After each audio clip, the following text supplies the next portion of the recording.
Hello, you are standing on the threshold of the world's most famous square, the Athenian agora. In this air, you can smell the sweat, fear, and ambition of thousands of speakers, most of whom vanished into obscurity right after their first failure. Today, it is your turn to become part of this merciless theater. But before you get comfortable, make sure to like this video and subscribe to the channel and let me know in the comments which city you are watching from and what time it is there. I'm really curious to see who has joined us. Now, make yourself comfortable. Let's begin. You wake up before the first glimmer of sunlight kisses the broken skyline of Athens, and for a brief, desperate moment, you hope this is a bad dream. The faintest hint of blue stains the air above the sleeping city, and the agora, Athens' famed marketplace and place of assembly, waits for you like an enormous, hungry mouth. You are aware, with the clarity that only insomnia can give, that this mouth has chewed up and spat out far greater people than you. Your sandals scrape over uneven stones as you shuffle through empty alleys. You marvel with grim humor at how even the rats seem philosophical here, pausing to observe you, their little black eyes glinting with a sort of Socratic skepticism. The agora is silent, but not empty. It holds the echo of countless arguments, victories, humiliations, bargains, betrayals, prayers, curses, and, yes, the droning speeches of men who fancied themselves immortal for a few hours. This is not your world, not yet. The world of the agora belongs to men who speak with words as sharp as daggers and with logic that traps the unprepared like a hidden net. You are merely a guest, an outsider, untested, and if we are honest, deeply, painfully afraid. You pause on the edge of the square, scanning the marble ruins, the stoas with their fluted columns, the half-toppled statues of gods and heroes who cannot help you now. Your mind wanders back through time, as if desperately seeking excuses. Why did you ever agree to this? What was it that convinced you, against all reason and self-preservation, to stand up and speak here? You remember the half-hearted encouragement of your friends, how they insisted that it was your civic duty, how they praised your wit and cleverness over cups of sour wine. You recall the moment you nodded, perhaps out of pride, perhaps out of spite, and signed away your peace of mind.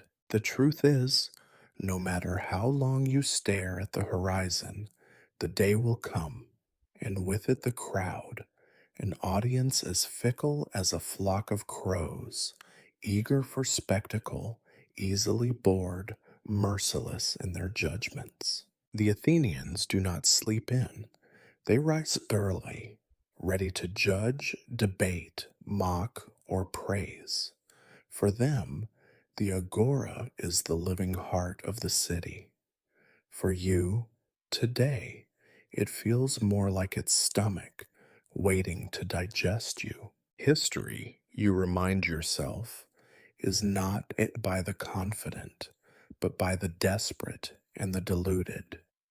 You look at your hands, at the lines etched deep into your palms, as if searching for an omen.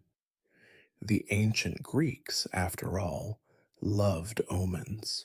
They saw messages in the flight of birds, in the entrails of goats, in dreams. You wonder what they would make of your sweaty, shaking hands and your heartbeat drumming the same rhythm as a funeral march. You are not alone in your anxiety. The greatest orators, Pericles, Demosthenes, Lysias, each trembled on this very ground. Of course, their stories have been edited by history, their failures erased or spun into inspiring tales. No one writes epics about the man who froze in terror, mouth agape, before he ever said a word.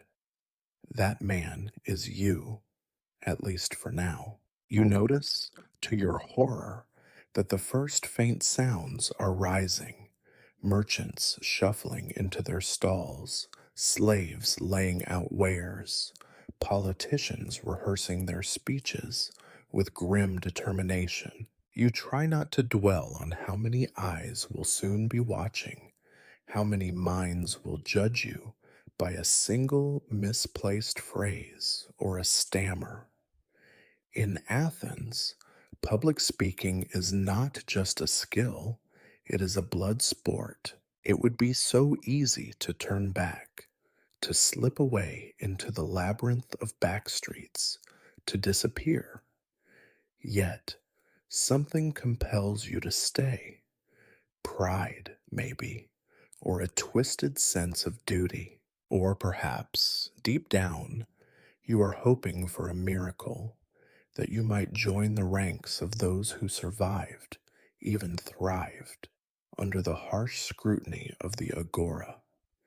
For now you cling to the shadows, inhaling the sharp, dusty scent of morning. You are an observer still, but soon you will have no choice but to become a participant. History, you realize, does not care if you are ready. It arrives all the same, and in Athens, it prefers an audience. And somewhere in the gathering gloom, you have the uncanny feeling that someone is already watching you, a presence as old as doubt itself, as sharp as irony, as relentless as time. But that, of course, is a story for another day, or, more accurately, for the next part. You are standing on the edge of the agora, still wrapped in the pretense of invisibility, when you first overhear the name Socrates. It is not spoken with reverence or affection. Instead, it travels through the air in fragments of conversation, laced with suspicion and annoyance, like the distant barking of a stray dog no one can ignore. You cannot recall when you first heard it, but you remember how it sounded, like a warning, like a dare. As dawn edges toward morning, you drift among the scattered clusters of Athenians. You try to remain unremarkable, a quiet shadow blending with the flow of bodies. But talk of Socrates trails you like a persistent wind. He asked me why I believe in the gods, complains one stallholder, his voice theatrical. Who does he think he is, with his ugly face and his endless questions? Another mutters, he called my son a fool, but then he made the whole crowd laugh. Even my son laughed. The memory is delivered with something close to awe and something closer to dread. The rumors paint him as a man not to be trusted, someone who dissects the obvious and stitches it back together inside out. They say he is old, that he has the gait of a cripple, that his nose is broken by nature's indifference. You imagine him as a sort of malformed oracle, but the oracles at least promise answers. Socrates, as you soon gather, does not give answers. He asks questions, always more questions, like a child who never outgrew his need to understand, or a spider patiently tugging at the threads of your certainty.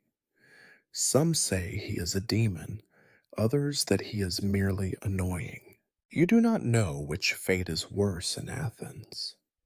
You catch glimpses of him in the shifting crowd, a bulky figure moving slowly, sometimes standing still for hours, speaking with whoever will meet his gaze. He wears no sign of wealth. His clothes are plain, his feet often bare and caked with the city's filth. There is nothing about him that suggests power, except for that relentless gaze. It becomes a kind of sport, you learn, to observe him at work. Socrates collects young men like fishermen collect unlucky fish, trapping them with gentle words, then paring away their ignorance. You see him surrounded by a shifting group of listeners, some hopeful, some fearful, some simply entertained. Sometimes a man leaves with his dignity intact. More often, he slinks away, clutching the shreds of his beliefs. You learn quickly to avoid his path. Others are not so wise. There is a ritual now to his encounters. The subtle drawing in, the feigned humility, the little jokes that lull his victims. You watch as men far more eloquent than you are reduced to stuttering confusion, forced to defend ideas they never questioned until Socrates demanded they explain themselves. What is courage? He asks. What is justice? What is love? Each question is simple, obvious, until you try to answer. No one can remember when he began his campaign of questions. Some say it started after the oracle at Delphi named him the wisest man in Athens, a verdict Socrates apparently finds as absurd as anyone. I know that I know nothing, he repeats, and the phrase is picked up and thrown back at him by his critics, as if it were an accusation rather than a confession. It is a clever trick, you realize, to insist upon your own ignorance in a city obsessed with knowledge and status. It makes him untouchable, slippery. If you claim to be wise, Socrates will prove you a fool. If you admit you are a fool, he will say you are honest. Then ask if honesty is not its own form of wisdom. You begin to understand why he is both hated and admired. Your own anxieties deepen. If he sets his gaze on you during your speech, what will he see? More importantly, what will he reveal to the crowd? In Athens, reputation is everything. To lose face in public is to lose your place in the city's memory. Socrates, with nothing to lose, becomes the most dangerous man on the agora.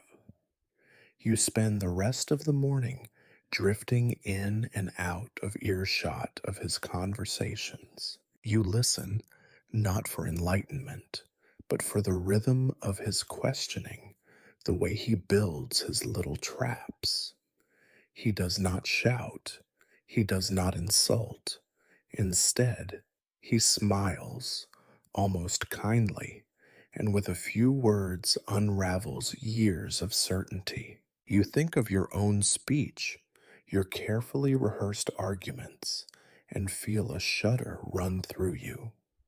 What if your logic is only as strong as the first question Socrates asks? What if all you have to offer is the illusion of knowledge? The rumors intensify. Some say he will be the end of Athens, that he corrupts the youth, that he mocks the gods. Others say he is the last hope of reason in a city gone mad with its own pride. Most simply hope he will not notice them. You too find yourself hoping for invisibility, for a safe path through the agora that does not cross the shadow of his questions. But as the morning grows brighter, you realize there is no safety here. In Athens, nothing escapes the gaze of the crowd, and somewhere within that crowd, Socrates waits, not as your enemy, but as a challenge, an invitation to discover whether you know anything at all. And perhaps you think with a grim sense of humor, you would rather not find out. You have managed, against all logic and personal comfort, to attract attention. That is not as flattering as it sounds in Athens. Attention in this city is both a currency and a curse. It is the force that binds a community together, and the same force that can reduce a life to ashes overnight. You are about to find out which fate awaits you. The invitation comes with neither fanfare nor ceremony. No messenger knocks on your door in the dark. No noble citizen offers you a golden token. It is instead a folded scrap of parchment shoved into your trembling hands by a yawning adolescent with a vacant gaze, perhaps the son of a potter or a servant's child sent on errands. The text is written in the loopy, self important script favored by petty officials who believe they are the secret backbone of Athenian democracy. It reads, "On the morrow, the assembly of the people requests your voice on the matter of civic virtue. You will speak at second light. Prepare your arguments and your conscience." There is no signature, but that hardly matters. The city speaks with many voices, all of them certain they are right. You try to imagine the chain of events that led to this moment. Perhaps a friend, intoxicated by wine or by the prospect of your public humiliation, suggested your name to the right official. Perhaps your handful of clever remarks at past gatherings were remembered by someone desperate for a new spectacle, or perhaps you are simply the next in an endless line of hopefuls, someone the agora will chew up and spit out as entertainment.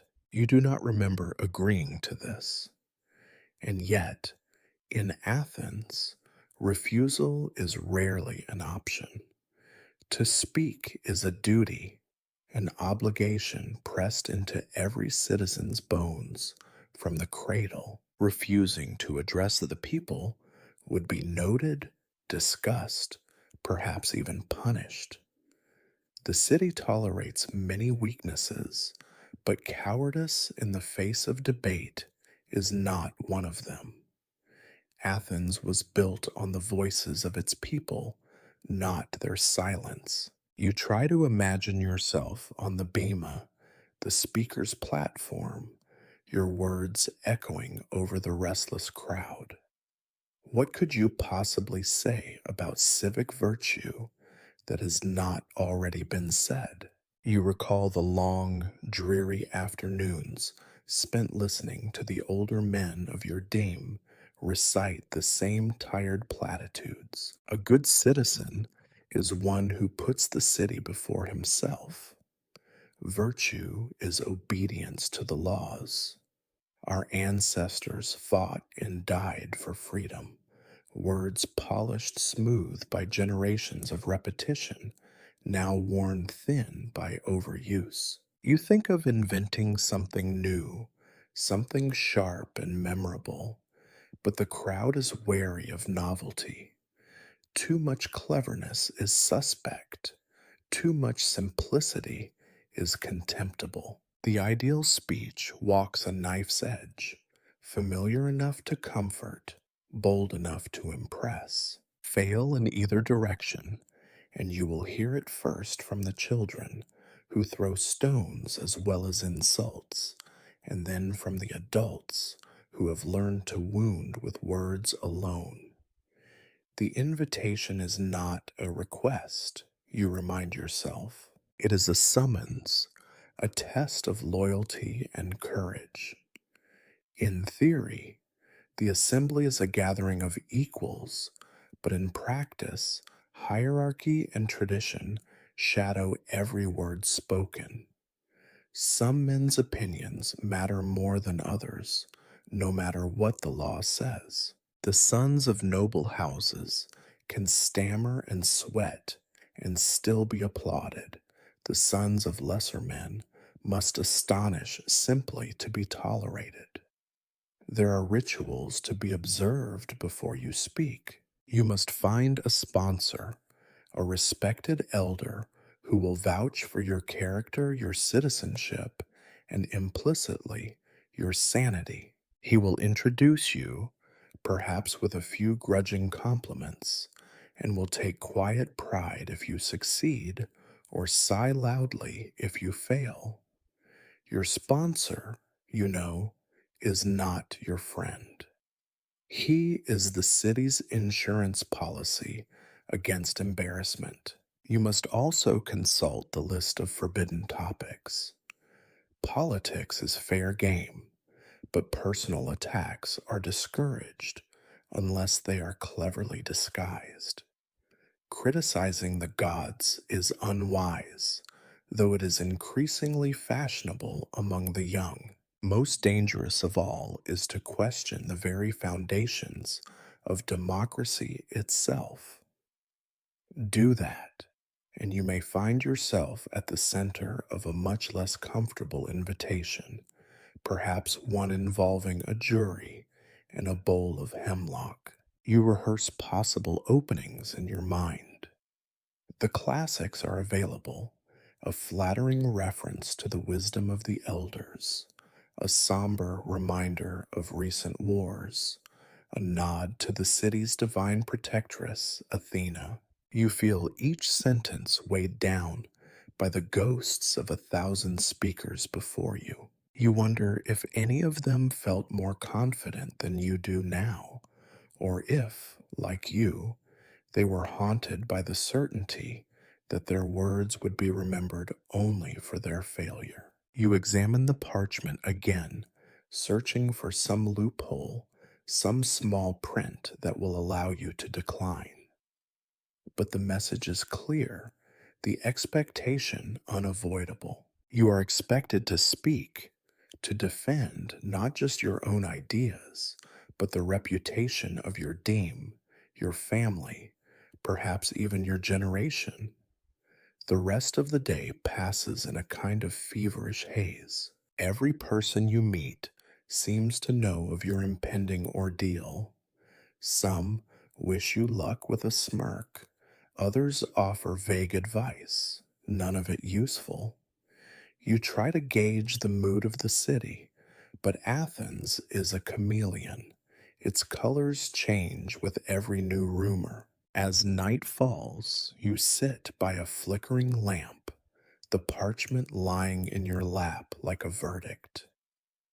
You think of the crowd, the smell of dust and sweat, the impatient shuffle of feet on stone. You think of Socrates, whose questions have unmade stronger men than you, and you wonder, if he attends, will he let you finish a single sentence before he begins his gentle but relentless inquisition? You feel the city's weight upon you, pressing down like the stone of a tomb. Athens does not care if you are ready. It demands your voice, and it will have it. You close your eyes and try to imagine tomorrow, but all you see is the crowd, waiting, watching, judging. The invitation is still in your hand, and you understand now why so many men lose their voices before they even speak. There are few things in life more excruciating than choosing a topic for a public speech in Athens. Birth, death, and perhaps the first taste of soured wine come close, but none involve so much self inflicted suffering. You spend the better part of a sleepless night wandering in circles around your tiny room, muttering to yourself as if you expect the gods of inspiration to appear with a flash and deliver your subject on a silver platter. They do not come. They rarely do. By morning, you have ruled out nearly everything. You cannot speak about the latest campaign on the border. That belongs to the generals, whose words are armored and sharp. You cannot discuss taxation, for the merchants have already bought the audience's favor with a round of free honey cakes. You dare not choose the rights of women unless you wish to be torn apart by laughter and scandal in equal measure. You consider, briefly and foolishly, a treatise on the value of laughter itself, but discard it as soon as you picture the stony faces of the assembly, waiting for wisdom and receiving wit. What is left? The city, of course. Athens, the only subject to which no one can object in public, even if every man in the agora secretly believes it is rotting from within. But the city is not one thing. It is a swarm of topics, each with its own dangers. Should you praise the democracy, knowing that half the crowd secretly yearns for a return to tyranny? Should you extol the virtues of the Navy at the risk of offending every landowner in the assembly? Should you lecture on piety while Socrates and his followers smirk in the background? The pressure to be original is everywhere, but so is the fear of being too original. You walk the thin, crumbling line between daring and dullness. The greatest orators, you recall, were those who could dress up tired ideas in glittering new garments, making the old seem newly born. But you are not Pericles, whose tongue could make even a tax seem like a blessing. You are at best a journeyman, a cautious swimmer in a sea of sharks. Your friends, if they can still be called friends, given how eagerly they threw your name to the wolves, are of little help. They offer advice as if it were salt, sparingly, and with no thought for taste. Speak about the youth, one suggests, and how the city must invest in their education. Another says, praise the ancestors, always a safe bet. The dead cannot argue back. A third leans in with a conspiratorial wink and whispers, just quote the poets. If they boo, blame Euripides. All advice, you realize, is a subtle invitation to fail in a new and interesting way. The truth is, no one knows what the crowd wants until it hears it, and by then it is too late. You envy the craftsmen and merchants who work with wood and stone and bronze. When they make a mistake, it is only their own hands that bleed. You remember the cautionary tales told to every child in Athens. There was the story of Callistratus, who attempted a rousing speech on moderation and was shouted down for being too moderate, or Leocrates, who denounced the practice of bribery and was immediately accused of bribery himself.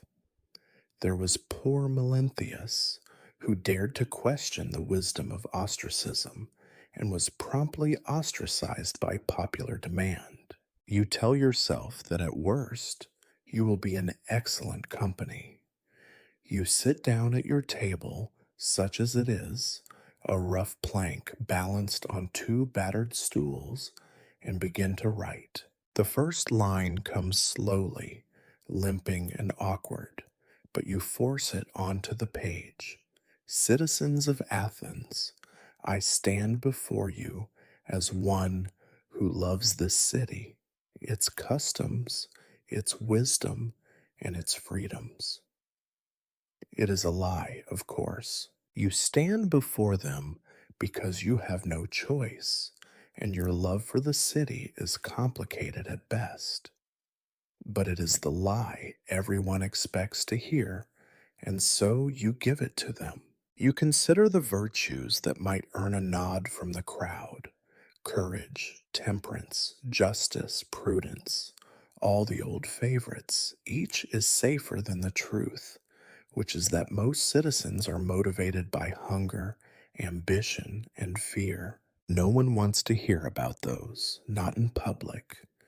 You settle on civic virtue, a phrase so hollow that it can be filled with almost anything. Civic virtue is loyalty, yes, but also flexibility.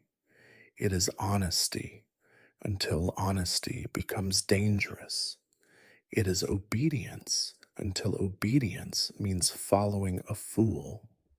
Civic virtue is whatever Athens needs it to be that week. With a sense of resignation, you begin to craft arguments that praise the citizens' duty to the city, that urge unity in the face of adversity, that remind everyone of the fragile peace that holds Athens together by a frayed thread. You practice your opening again and again, staring at your reflection in a chipped bronze mirror.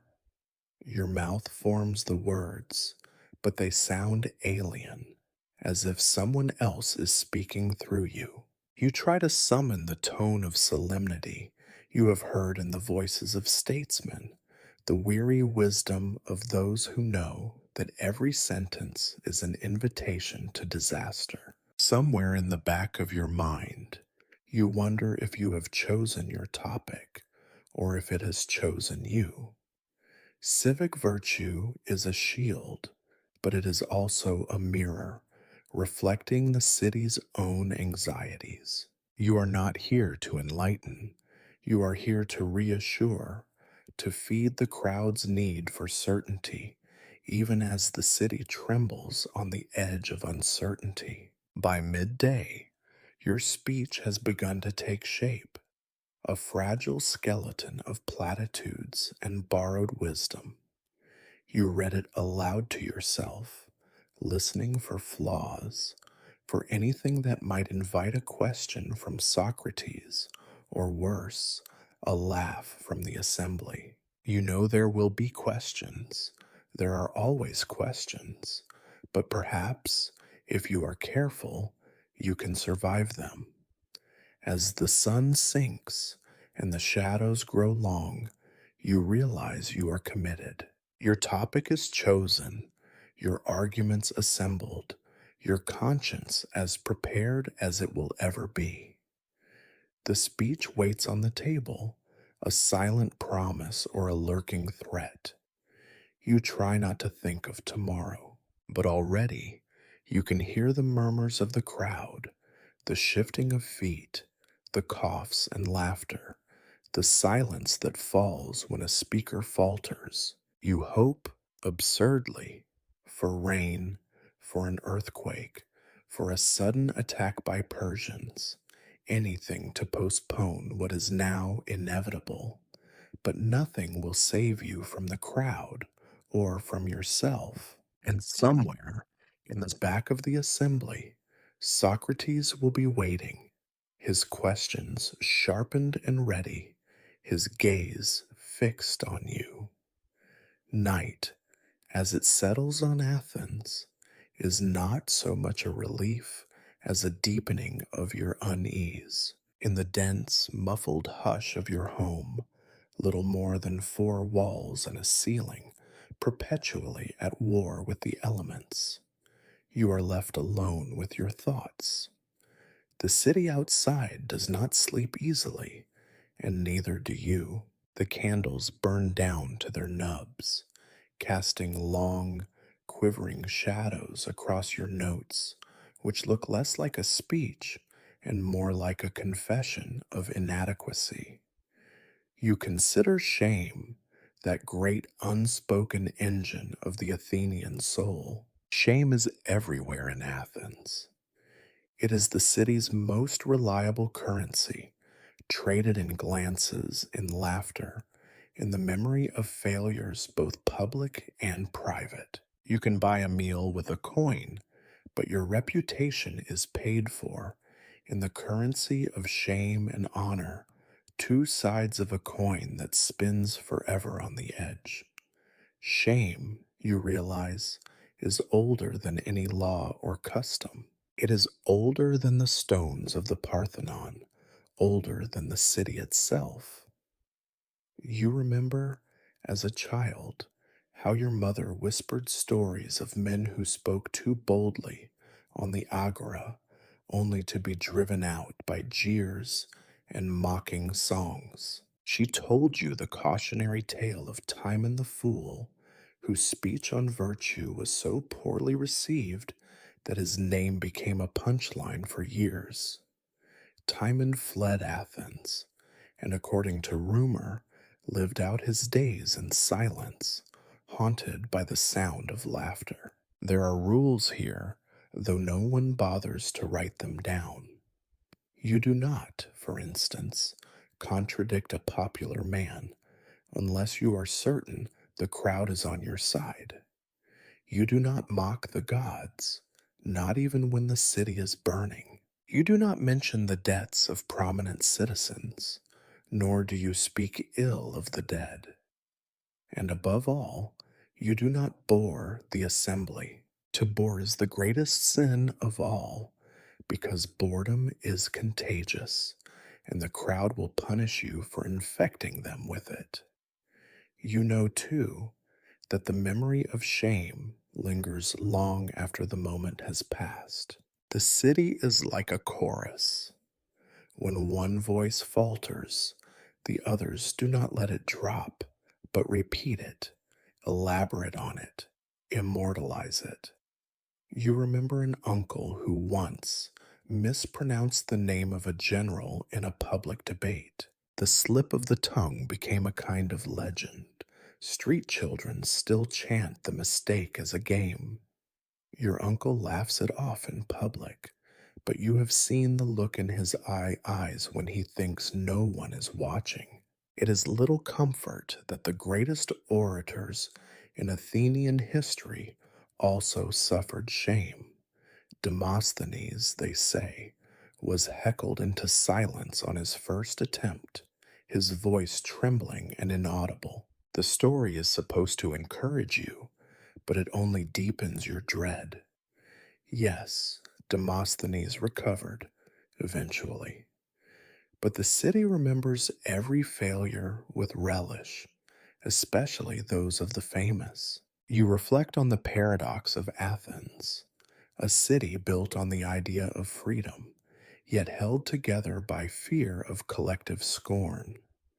The assembly is a democracy, yes, but it is also a theater. The people are the judges and the jury, and their verdict is as swift as it is merciless. Your fate is decided not by logic or merit, but by the shifting moods of the crowd, by their appetite for novelty, their hunger for spectacle, and, most of all, their pleasure in watching others fail. This is the real test, not whether your ideas are wise or your arguments sound, but whether you can endure the gaze of the many, the weight of their expectations, and, inevitably, their disappointment. You wonder if Socrates, with his stubborn disregard for convention, is immune to shame, or if, beneath the mask of indifference, he too feels the sting. The ancient Greeks did not invent shame, but they raised it to an art form. There are rituals for dealing with it, ways to mask it with a joke or a gesture, to deflect it onto someone else, to transform it into a story that will entertain even as it wounds. You practice these in your head, the self-deprecating remark, the theatrical shrug, the feigned indifference. but you know that no amount of performance can protect you entirely. The crowd will find your weakness as surely as a pack of dogs finds the wounded in their midst. Sleep does not come. Instead, you lie awake, rehearsing disasters. You picture yourself forgetting your lines, stammering, sweating, the words drying up in your throat as a hush descends over the agora. You see yourself mocked, shouted down, perhaps even pelted with rotten fruit, a fate not unknown to particularly unfortunate speakers. You imagine Socrates rising to his feet, his voice gentle but unyielding, asking you the one question you cannot answer. But there is a darker thought, too. What if you succeed?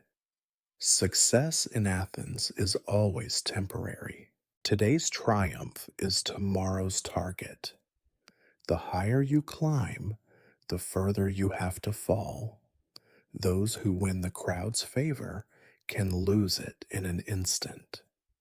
Those who avoid shame for now are only storing it up for a later day. You rise before dawn, your head heavy, your speech heavy, your heart heaviest of all. You are not the first to walk this path, and you will not be the last. Shame is as old as Athens, and it will outlast you.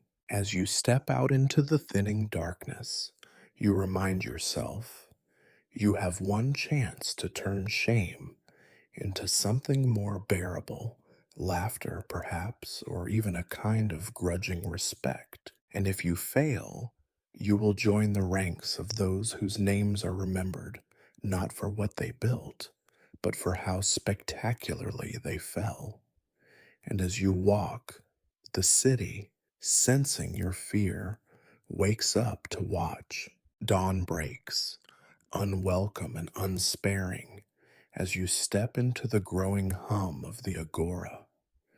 The city has already begun its slow, noisy awakening, the dust of the streets rising to mingle with the first rays of sunlight. The air is cool, but carries the promise of later heat, and the stone under your feet feels ancient, almost sentient, as if remembering the footsteps of all who have passed before you. You are early, but not alone. The earliest risers are already here, old men who prefer argument to sleep, merchants muttering over their wares, slaves scurrying with baskets, and dogs wandering with the single mindedness of the hungry. Each is caught up in the rituals of mourning, but even in their routine, there is a subtle undercurrent, a waiting, a listening, as if the whole city is holding its breath for something to happen. And then you see him. You do not recognize Socrates by his appearance at first. Why would you? The man looks, in truth, like any other aging Athenian, unremarkable in his threadbare cloak and battered sandals, his beard tangled and unruly, his face weathered by sun and wind. If you did not know his reputation, you would not look twice at him. In a city obsessed with beauty, he is almost aggressively plain. Yet, in the way he stands, leaning slightly forward, feet planted like roots, you sense something different, something unsettling. His eyes, when you finally meet them, are not the eyes of a distracted bystander. They are bright, searching, and, most disturbing of all, amused. He looks at you, and in that brief glance, you feel as though every worry, every unspoken doubt, every rehearsal and failure of courage is laid bare. Socrates, they say, can see through pretense, through pride and shame alike. They say he strips away the masks people wear until all that is left is ignorance, trembling, and exposed. He is not alone. Around him gathers a small but restless circle, young men mostly, but a few older faces as well, some sharp with skepticism, others slack with awe. They watch him the way children watch a magician, uncertain if the trick is a blessing or a curse. Occasionally, he murmurs something to one or another, and the group bursts into laughter or falls into sudden, thoughtful silence. It is hard to say which is worse. You try not to stare. You have been warned not to draw his attention, not to invite the gentle but relentless unraveling of your certainties. Yet, the more you try to ignore him, the more your gaze returns. Like a stone in your sandal, his presence cannot be wished away. The rumors about Socrates swirl in your mind. Some call him a corrupter of youth, a gadfly sent by the gods to sting the city awake. Others see him as a harmless crank, a man addicted to argument and incapable of leaving well enough alone. His followers adore him, his critics fear him. What unites them is a single, inescapable fact.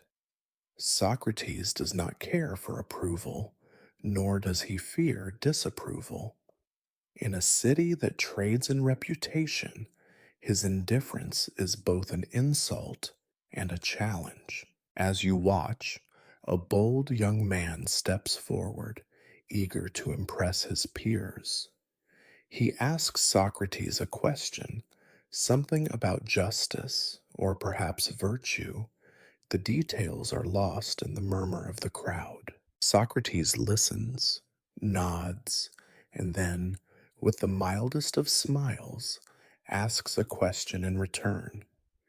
The young man's confidence wavers. Another question follows, and another, each as gentle as a feather. Yet together they peel away the layers of certainty until the young man is left sputtering, his previous conviction dissolved into confusion. The crowd laughs, some kindly, some cruelly. You realize, with a cold twist of the stomach, that this is what they mean when they speak of being Socratized. It is not humiliation, exactly. Socrates is rarely cruel, but it is exposure, a public undressing of the soul. The victim is left not mocked, but changed, a little less certain, a little more aware of how much he does not know. And then, for the briefest instant, Socrates glances your way again. The amusement in his eyes sharpens, as if he senses your fear and recognizes it as the oldest companion of those who dare to speak in public. You wonder what he would make of your rehearsed speech, your carefully chosen platitudes. Would he ask you what civic virtue means? Would he demand examples, not just words? Would he ask, simply and devastatingly, how do you know? You are suddenly aware of the crowd as an organism, a many-headed beast with moods that shift and ripple like wind over water. Socrates is not its master, but he is its conscience, the voice that will not let it rest in lazy certainty. You imagine yourself in the middle of your speech, and Socrates interrupting with a single, quiet question. The crowd would turn to you, expectant and hungry, waiting to see if you can survive the encounter. Your mouth is dry, your heart hammers. You remind yourself that you have come prepared, that you have chosen your words with care. But you also remember that everyone is prepared until they are not. Socrates is the living embodiment of that uncertainty. You turn away, hoping to escape his gaze, but you know he will be there, at the edge of your vision, waiting. The knowledge is both terrifying and oddly liberating. If you can survive his attention, perhaps you can survive anything. As the assembly gathers, as the crowd thickens, and the sun rises higher, you feel the weight of 1,000 possible futures pressing in on you. In some, you speak well and win applause. In others, you falter and are forgotten, or worse, remembered only as another name in the endless litany of those who failed. But in all of them, Socrates is there, watching, not with malice, but with the kind of interest that is, in its own way, more dangerous. You straighten your back, take a breath, and try to prepare for what comes next. In Athens, it is not the gods who judge, but the men. And among men, it is the questions of Socrates that are hardest to escape. There is a peculiar comfort in the final moments before you are called to speak, in remembering that you are not the first to face the unforgiving eyes of the Athenian assembly. The agora is a kind of graveyard, but also a monument.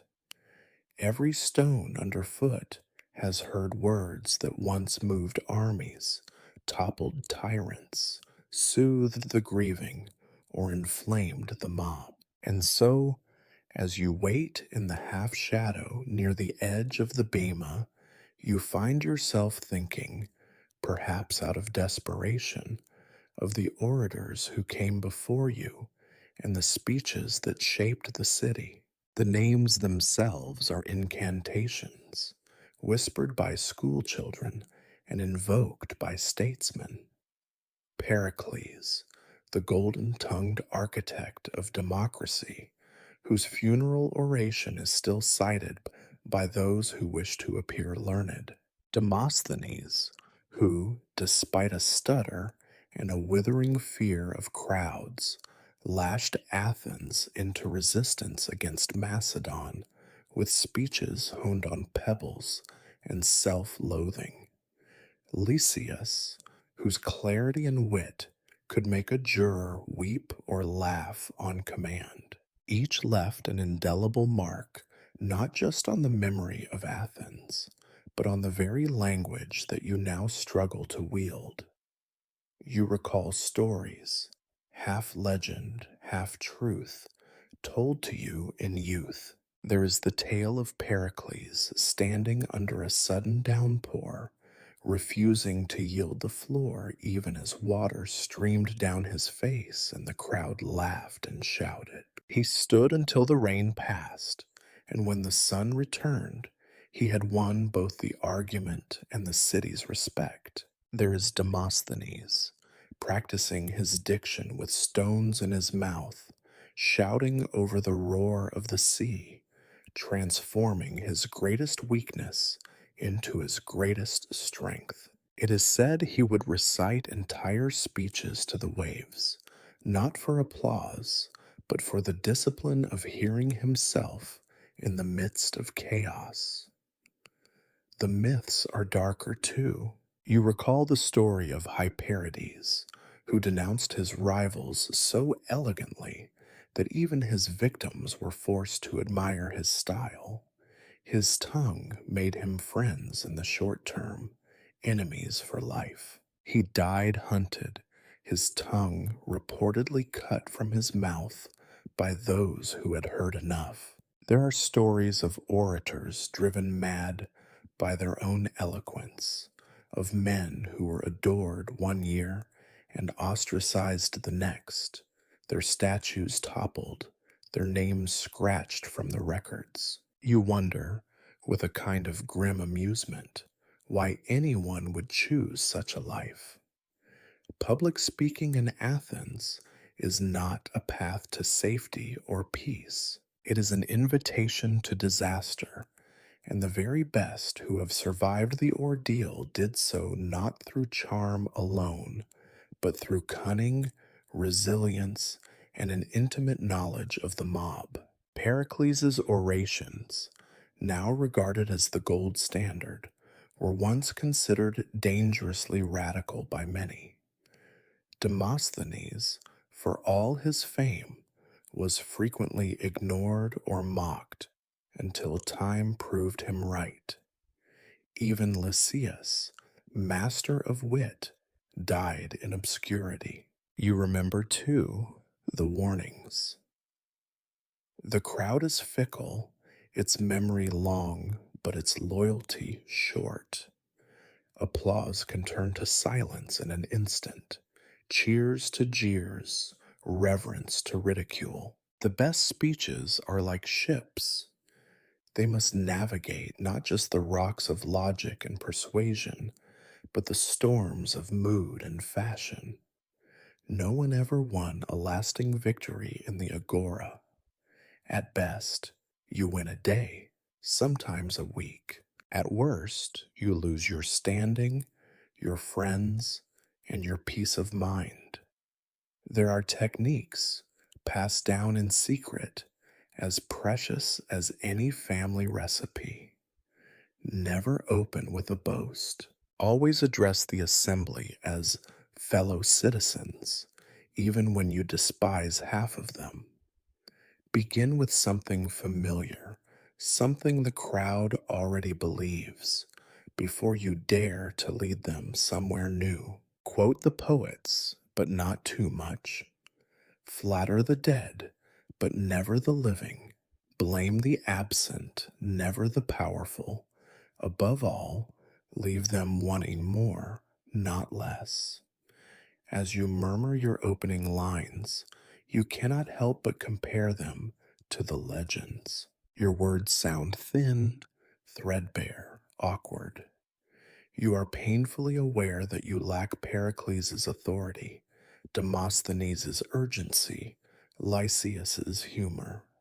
You remind yourself that these men were not born great speakers. They were made, forged in failure and shame, seasoned by disappointment and the endless appetite of the city. You wonder what stories will be told of you, if any. Will you be remembered as the speaker who faltered, whose knees knocked together as his words dried up? Or will you be forgotten entirely, one more voice lost in the daily uproar of the city? The thought is both terrifying and oddly reassuring.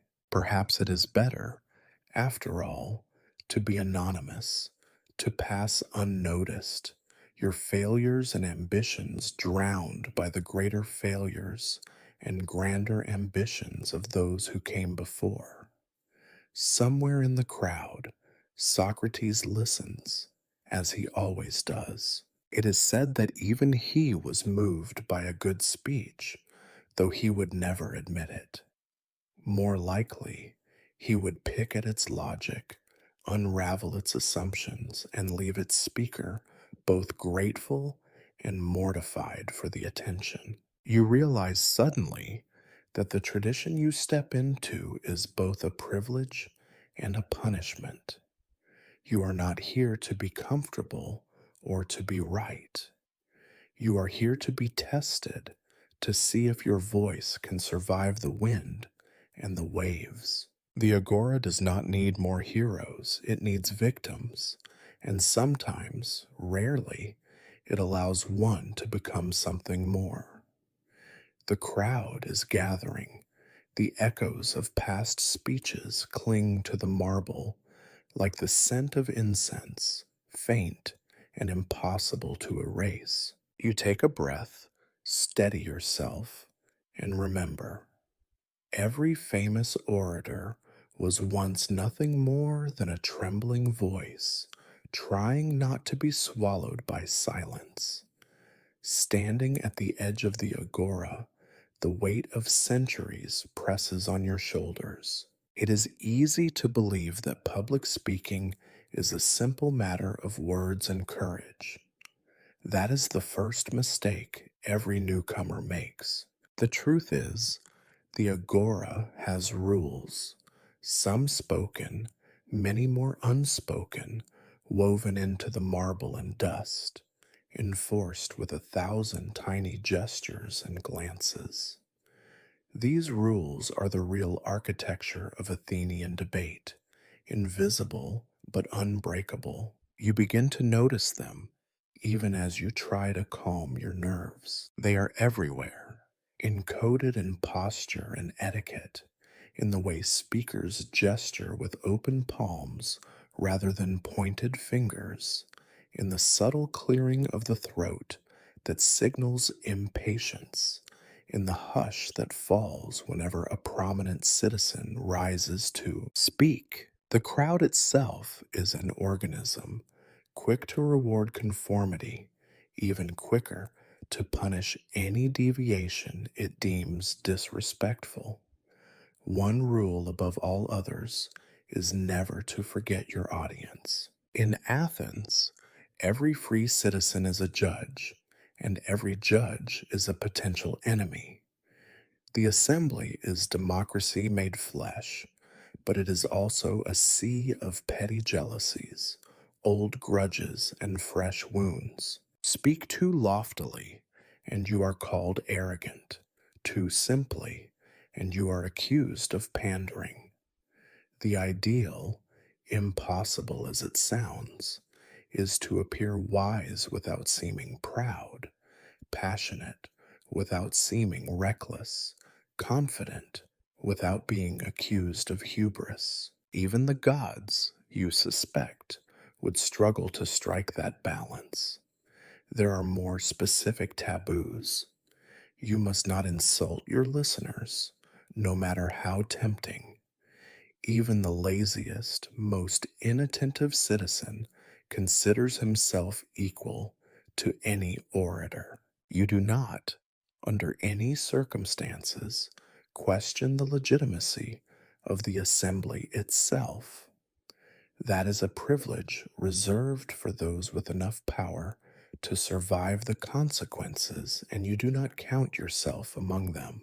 Criticism of the city's founding myths is tolerated only as clever satire, and even then only if everyone laughs. Sincerity in this context is a liability.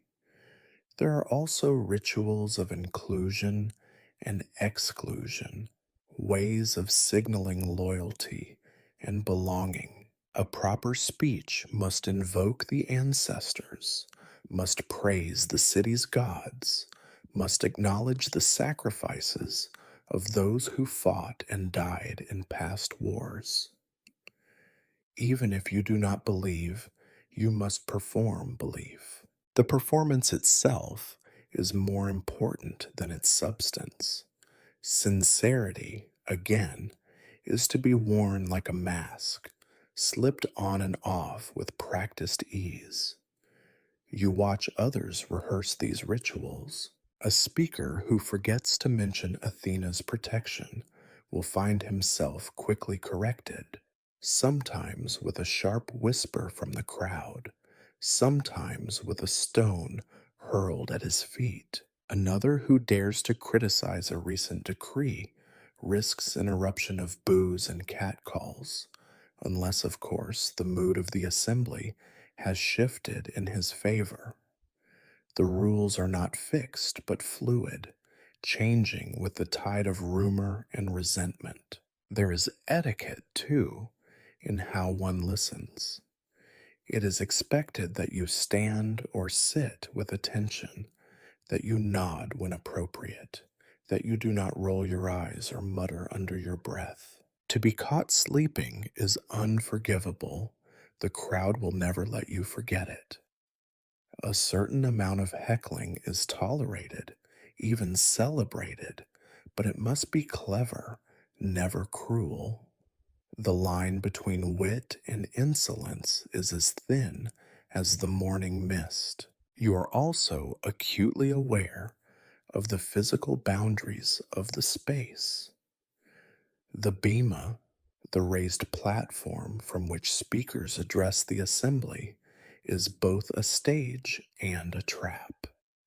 Once you mount those steps, you are in the city's hands. You may not leave until you have finished, and to abandon your speech midway is to admit defeat in the most public way possible. Every gesture, every hesitation is magnified, analyzed, judged. There are gestures that signal respect and those that signal rebellion. To raise your hands in supplication is to invoke the gods and the tradition of supplication itself, an act as old as the city. To turn your back on the crowd, even for a moment, is an insult. To pause for too long, to let silence stretch beyond a heartbeat, is to invite disaster. The crowd grows restless quickly, and restlessness is the mother of mockery. The memory of past disasters is never far away.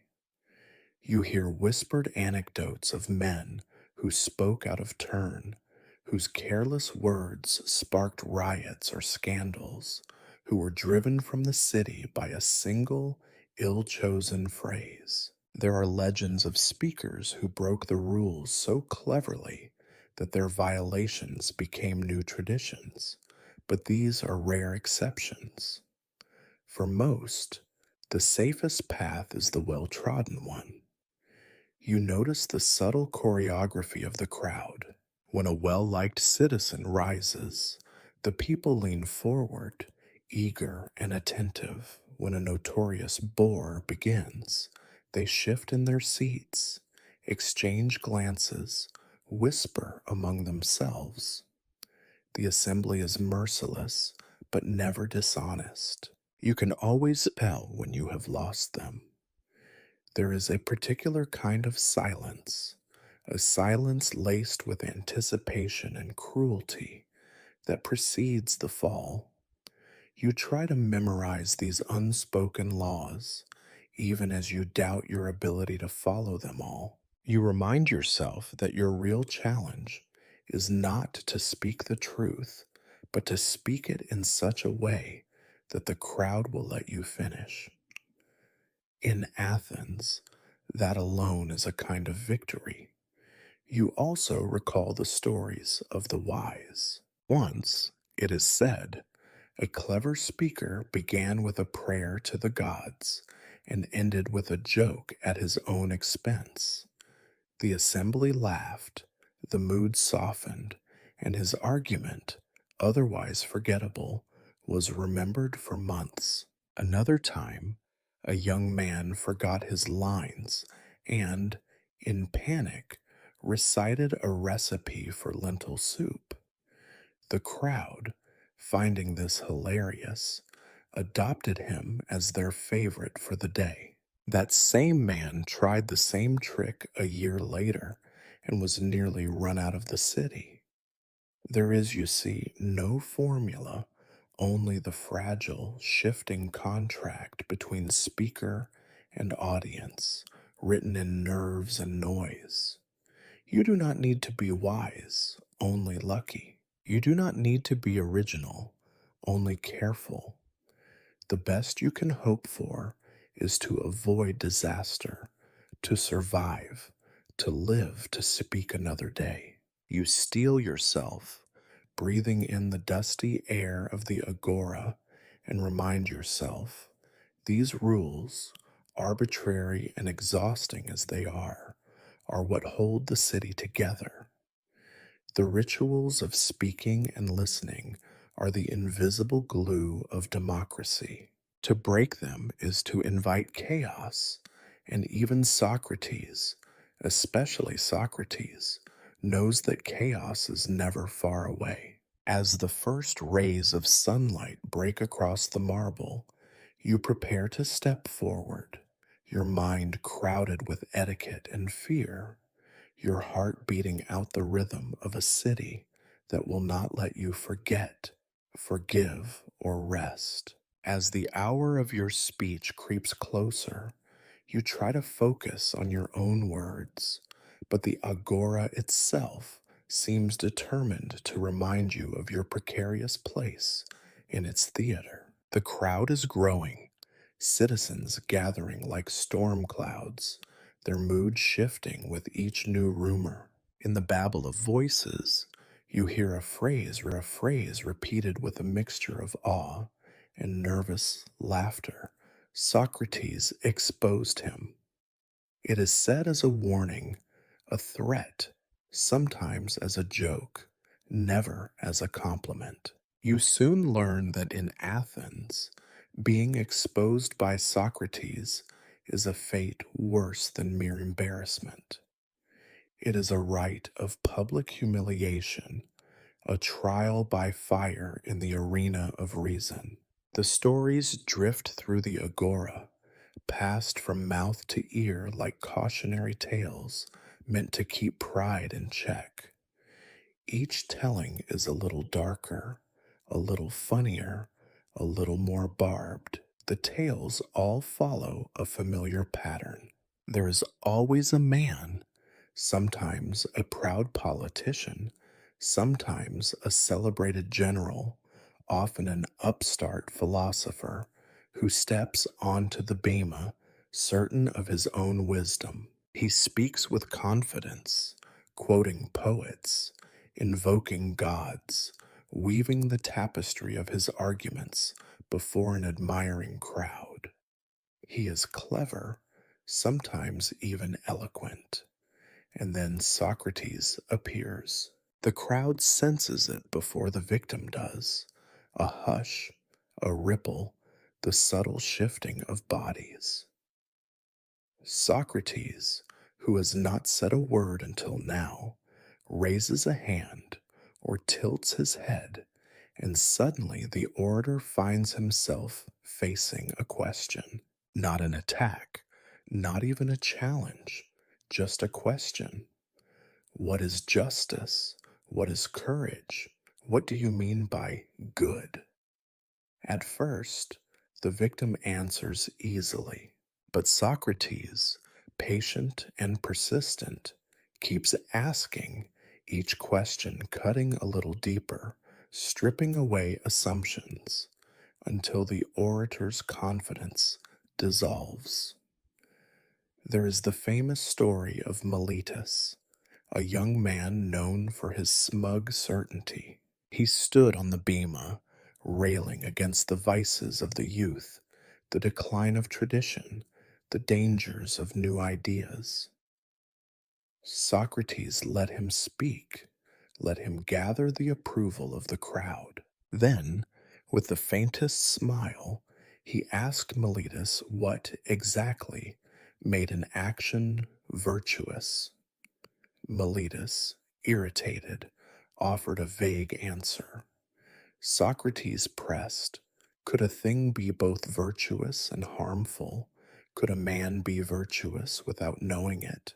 Could a law be unjust? Each answer led to another question until Miletus was reduced to contradictions and finally silence. The crowd, which had cheered his speech, now laughed at his confusion. Another favorite involves Anytus, a seasoned politician. Anytus attempted to outmaneuver Socrates with rhetorical tricks and sly insults. Socrates responded with simple questions, always beginning with, "Do you agree?"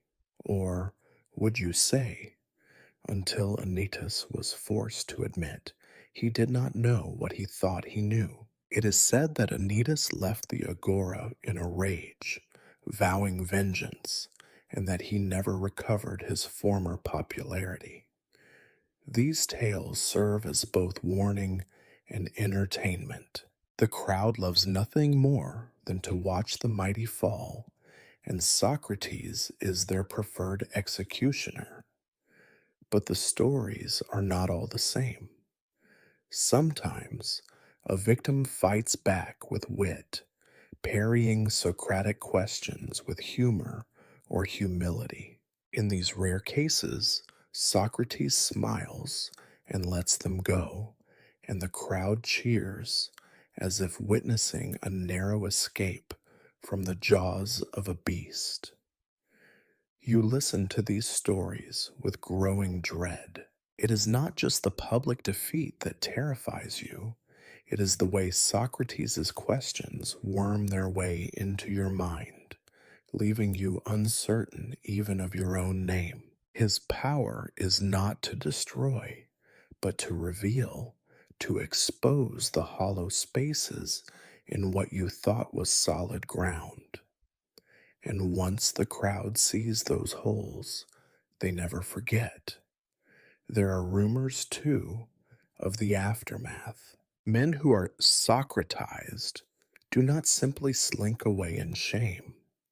Some become his students, drawn to the endless puzzle of his questions. Others turn bitter, haunted by the memory of their unraveling. A few, unable to bear the mockery, leave Athens for good, seeking obscurity in the provinces. Their names live on as lessons, their fates whispered as warnings to any who would climb the steps of the bema. You begin to understand why some call Socrates a public menace, a corrupter of youth, a destroyer of certainty. Others, with a touch of envy, call him the only honest man in Athens. Either way, his gaze is the mirror in which the city sees its own confusion, its own desperate need for certainty, its terror of being found out. Your fear now is not just for your own failure, but for the possibility that you will be chosen, that the spotlight of Socratic inquiry will turn your careful speech to ash before your eyes. You imagine yourself pinned by that gaze, grasping for answers as the crowd leans in, eager for the next unraveling. You cling to your notes, reviewing every argument, every example, every borrowed phrase. You try to anticipate the questions.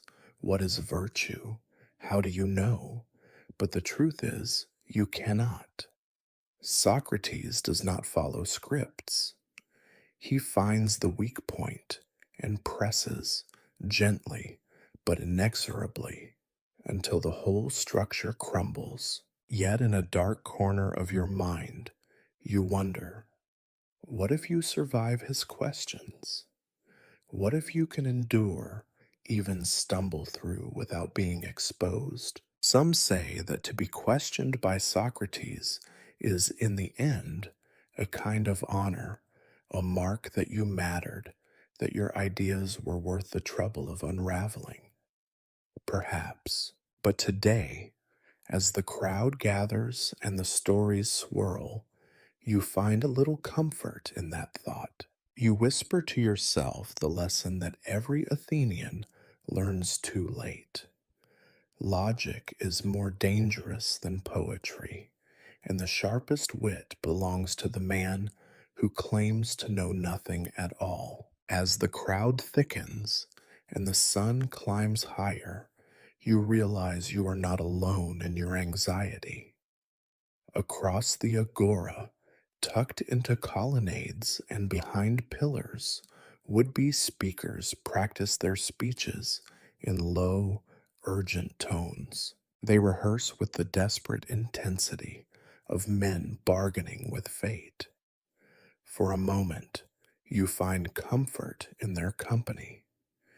If misery loves company, then Athens is a paradise for the miserable. You linger on the periphery, blending into a group of nervous citizens who take turns declaiming their lines to one another.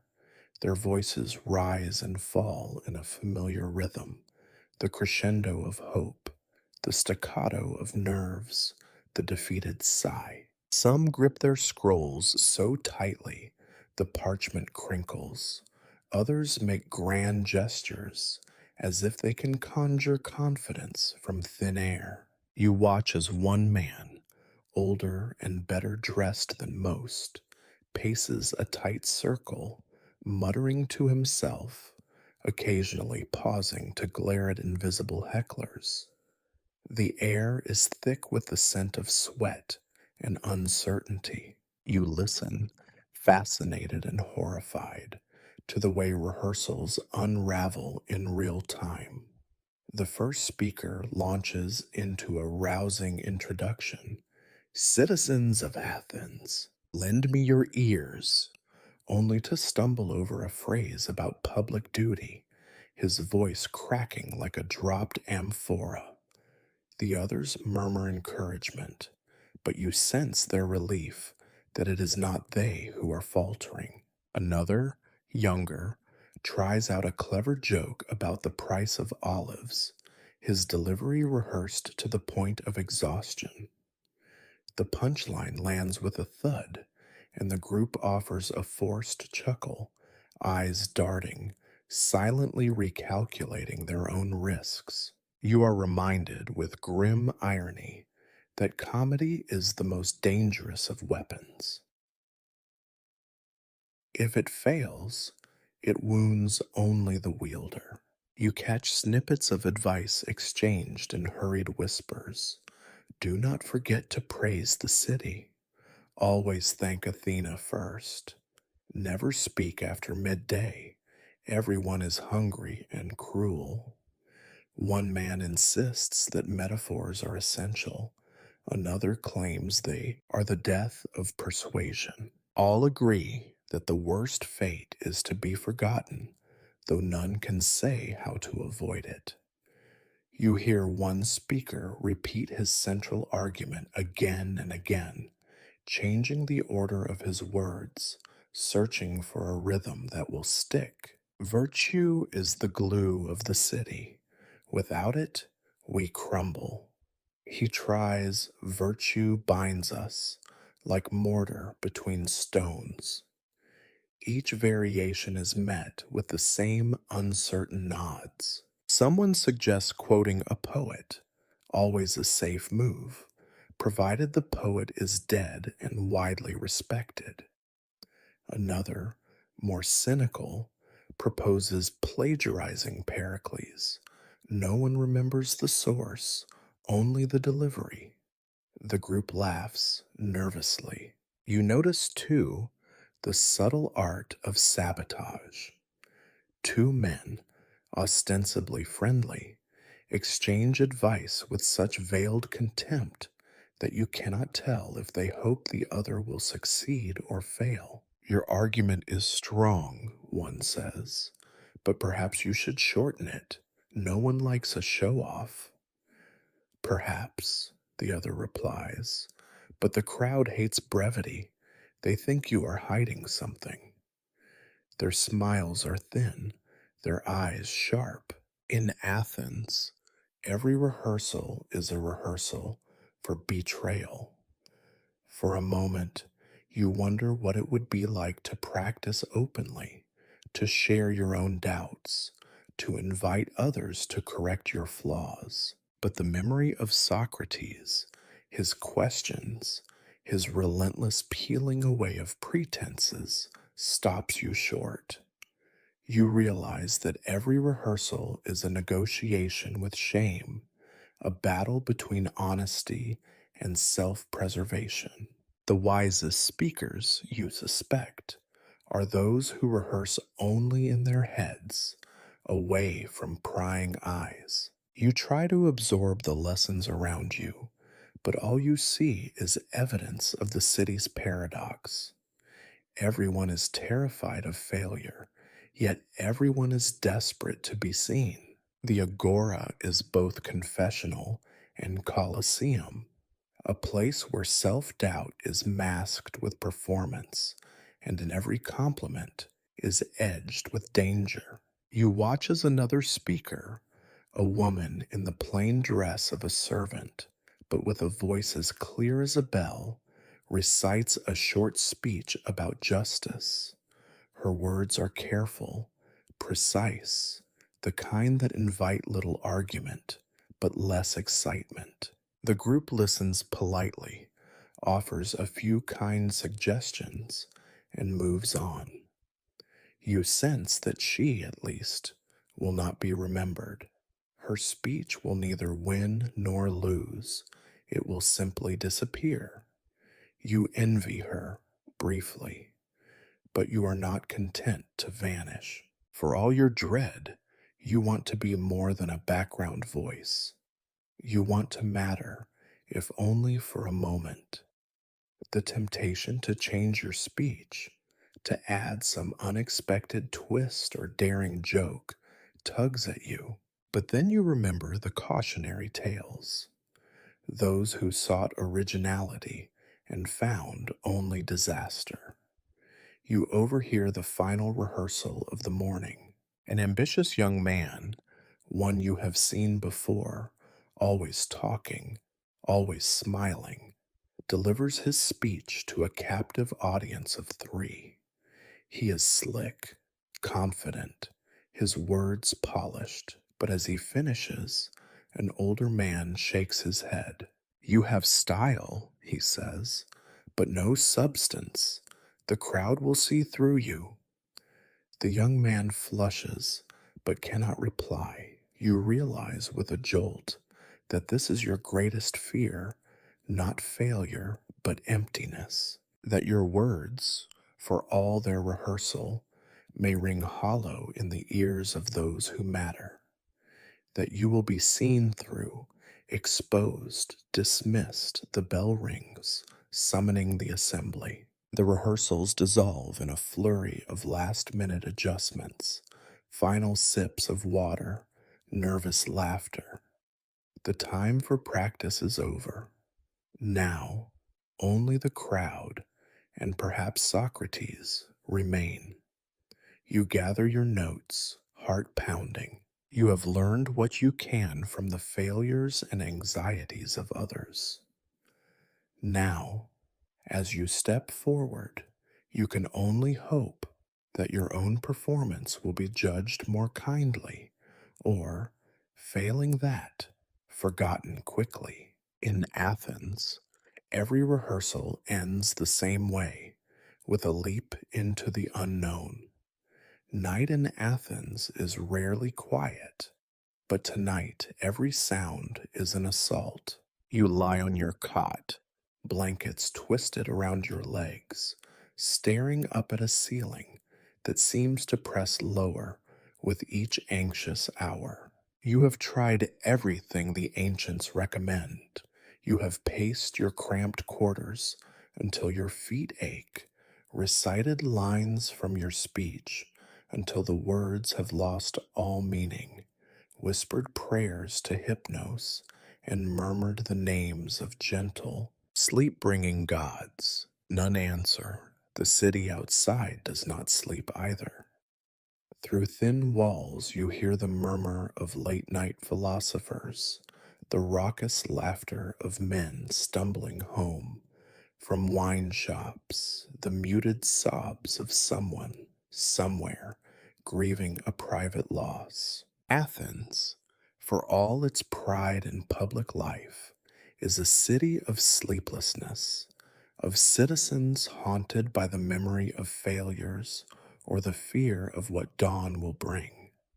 You are in good company, though it brings no comfort. You recall, with bitter irony, the old remedies whispered from one generation to the next. A cup of watered wine before bed, a pinch of poppy to ease the nerves, a bath before sunset. You try them all. The wine does nothing except sharpen your restlessness. The poppy leaves your mind foggy, but alert, trapped in that purgatory between sleep and waking. The bath, taken with the last rays of sunlight, only makes your skin cold. You are left with your thoughts, your doubts, and the chorus of the city's nocturnal sounds. In the darkness, your mind replays every disaster it can imagine. You picture yourself on the bema, voice cracking, hands trembling, words fleeing your lips in the wrong order. You imagine the first heckler. There is always a heckler shouting some cutting remark. You imagine the laughter, the shifting of feet, the slow collective turning away of the crowd. Worst of all, you imagine the silence, that special, predatory hush that falls when the assembly is truly, dangerously bored. You think of the men who have failed before you, whose names now serve as warnings rather than models. You remember a neighbor whose attempt to lecture on taxation turned into a public confession of ignorance, and who now avoids the marketplace altogether. You recall the cautionary tale of a distant cousin whose ill fated joke about the city's grain supply nearly started a riot and who left Athens for good, trading the agora for the anonymity of the provinces. Their failures haunt you more than any imagined triumphs. In the liminal space between midnight and dawn, you find yourself bargaining with the fates. You promise the gods that you will be humble, that you will praise the ancestors, that you will avoid all dangerous topics if only they will spare you humiliation. You promise yourself that you will never again volunteer for anything public, that you will be content to listen, to applaud, to vanish into the crowd. You suspect the gods are not listening, and you doubt your own promises. There is a kind of camaraderie among the sleepless. You hear footsteps in the corridor, neighbors pacing too, perhaps rehearsing their own speeches, perhaps wrestling with their own shame. A dog howls in the street below and is answered by another across the rooftops. For a moment, you consider joining them, wandering the moonlit alleys until exhaustion claims you. But the thought of being seen, of being recognized and questioned, drives you deeper into your nest of blankets. The stories you have heard in the marketplace echo in your mind. Old men claim that the truly great orators never slept before a big speech. It keeps the mind sharp, they say, like a whetstone for the tongue. You doubt this, suspecting it is just another lie meant to comfort the unlucky. You would trade sharpness for oblivion if you could. You think of the city itself, Athens, restless and insomniac, alive with the murmur of hopes and regrets. Somewhere in the darkness, Socrates is awake too, perhaps arguing with himself or with a student, questioning the nature of sleep, of fear, of courage. You wonder what he would make of your sleeplessness. Would he see it as proof of your sincerity or as evidence of cowardice? Would he ask in that gentle, insistent voice, "Why do you fear the crowd more than yourself?" As dawn threatens at the horizon, you realize you have not slept at all. Your body aches, your mind is dull, your speech, so carefully rehearsed, has blurred at the edges. You tell yourself this is normal, that sleeplessness is a kind of preparation, an initiation. If you can survive this night, perhaps you can survive anything. You rise, unsteady, to face the day. Your eyes are gritty, your mouth dry. The city is already stirring, the first merchants hauling their goods to the agora, the first voices rising in the pre-dawn gloom. There is no more time for doubt, for regret, for dreams. You have lost sleep, but you have gained a new understanding of Athens. It is a city built on anxiety, on the sleepless pursuit of perfection, on the dread of public failure. And in this, at least, you are truly a citizen. Dawn's light creeps through your shutter, gray and indifferent, revealing the debris of your sleepless night. A half drunk cup of wine, crumpled drafts of your speech, the worn sandals you will wear to the agora. Your eyes are raw, your hands tremble as you gather your things. You cling to the idea, absurd perhaps, that rhetoric, the art of public speaking, is worth all this pain. You tell yourself that it matters, even as doubt gnaws at your resolve.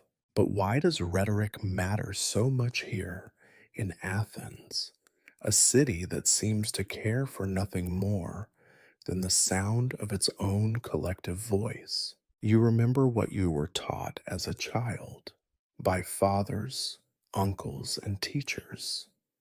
The ability to persuade is more than a talent, more than a craft. It is a necessity. It is, in fact, the difference between power and obscurity, between shaping the fate of the city and being shaped by it. The man who cannot speak for himself is at the mercy of those who can. As you dress, you recall the old stories.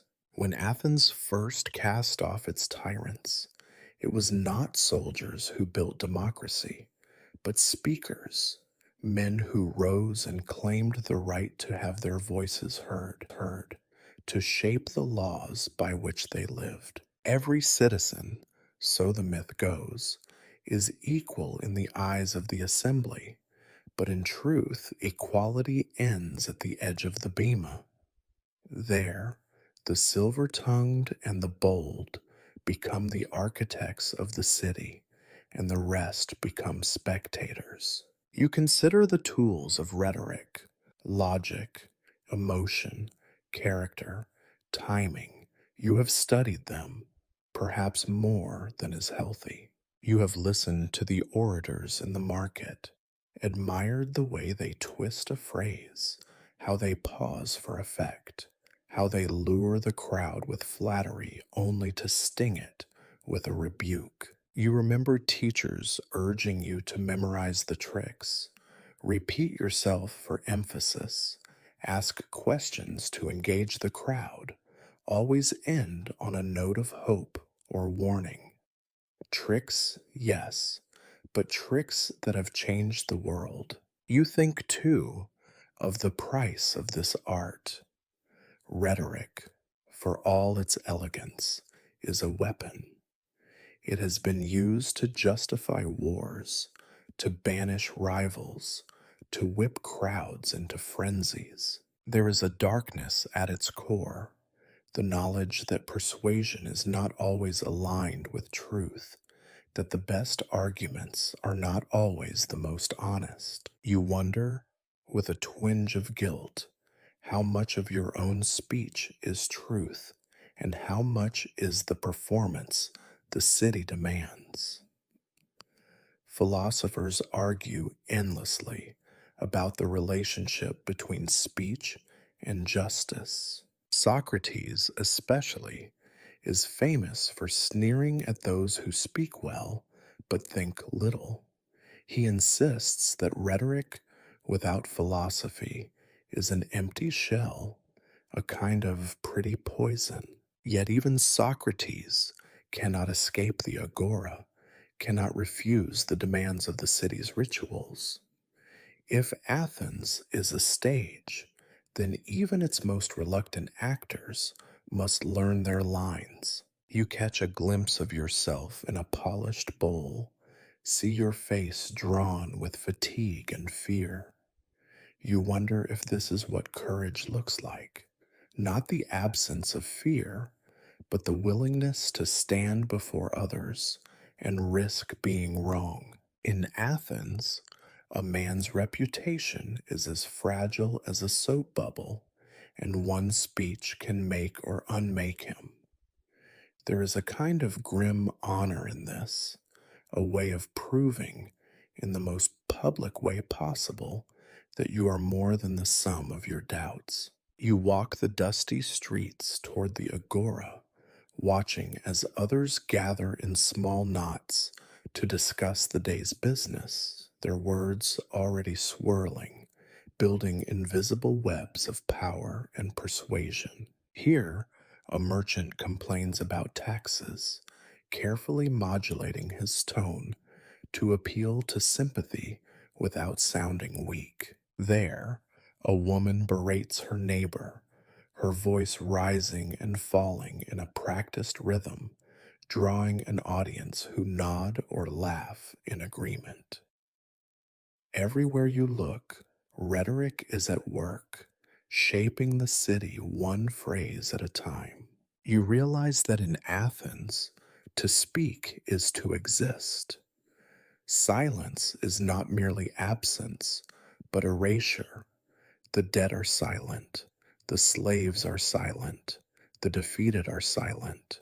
The rest must speak or be spoken for. You are seized by a wave of vertigo at this thought, a sense that your words will be your only trace, your only defense against oblivion. For a moment, you almost envy the philosophers who claim indifference to the crowd, who pretend to care only for truth and not for applause. But you suspect even they are seduced by the drama, the electricity of 100 eyes fixed on them, the power that comes from swaying the mood of the multitude with nothing but words. As you approach the agora, you force yourself to recall the best lessons of the orators. Speak slowly, look your listeners in the eye. Offer them not just arguments, but images, stories, hopes. Let your words be a bridge, not a wall. But above all, remember that in Athens, rhetoric is not about being right. It is about surviving, about winning a little time, about dancing on the edge of disaster and convincing the crowd to dance with you. You steady your breath, straighten your robe, and step forward, ready, or as ready as anyone can ever be, to make your voice heard. Rhetoric, for all its dangers and disappointments, is the one thing that stands between you and silence. And in Athens, silence is the only true defeat. You reach the edge of the agora and find yourself swept into a tide of conversation, as if the city itself has sensed your anxiety. You are greeted not by friends, nor by rivals, but by the most insidious audience of all, skeptics and philosophers. They stand in loose knots beneath colonnades, trading arguments the way others might trade olives or honey cakes. Their faces are a mixture of youth and age, some with beards so wild they might house small animals, others with eyes so sharp they seem to slice through every pretense. You approach, intending only to listen, but it is impossible to be invisible among men who make it their business to notice the unnoticed. One calls out to you, a thin man in a tattered himation, his voice soft but insistent. You there, yes, you. What do you make of the question of justice? Is it simply doing as the laws require, or is there a higher standard? Before you can answer, another interrupts. And if the laws themselves are unjust, what then? Is the just man not required to break them? A third, older, snorts with disdain. You would have everyone be a lawbreaker. Then who will keep the peace? The group turns to you, waiting, their attention more terrifying than any mob's. You realize this is a test, though not the kind you were preparing for. Here, cleverness is currency, and every answer is an invitation to further questions. You reply cautiously, I think justice is to do what is right for the city, but the words feel thin, hollow even to your own ears. A younger skeptic smiles, tilting his head. And what, friend, is right? Does the city always know? You hear the echo of Socrates in his question, and you wonder if he is a student or simply a mimic. Either way, you sense the conversation tightening around you, a web of queries spun with practiced ease. You listen as the philosophers debate each other, their voices rising and falling, building arguments only to demolish them a moment later. Some are gentle, their words meant to coax and comfort. Others are ruthless, sharpening logic into a blade that leaves no error uncut. It is a performance, but also a lesson, a demonstration of what awaits you should your own arguments prove fragile. You note the subtle hierarchies at work. The eldest philosopher, by virtue of age if nothing else, commands a certain deference. His pronouncements are delivered slowly, like verdicts. The youngest, eager to prove themselves, ask the most audacious questions, sometimes just to see who they can unsettle. There is laughter too, but it is a laughter of recognition. Each recognizes the flaws in the other's reasoning because they are intimately familiar with their own. For a moment, you almost envy them. Their battles are bloodless, their defeats ephemeral. No one is truly destroyed in these exchanges, only momentarily bested. The cost of failure here is a bruised ego, not public disgrace. Yet, you also sense the danger. The best of these men, like Socrates himself, have a way of making certainty dissolve. Their arguments are acid, and if you are not careful, they will dissolve your resolve before you reach the bema. As you listen, you realize how easily philosophy becomes a game, one with rules so labyrinthine that only those who play every day can hope to win. One man insists that knowledge itself is impossible, that every opinion is only guesswork dressed up in borrowed clothes. Another claims the only certainty is doubt, a position that sounds wise until you realize it is also useless. They debate the nature of virtue, the limits of reason, the reliability of sense and memory, and at the end, you are left with more questions than answers. Yet, there is value here too. The philosophers are not simply tearing things down for the pleasure of it, or at least not always. They are testing the foundations, searching for cracks before the whole edifice collapses. They remind you, cruelly but perhaps helpfully, that every speech, every argument, is only as strong as the weakest assumption it contains. You leave the circle of philosophers with a mind bruised and battered, but also sharpened.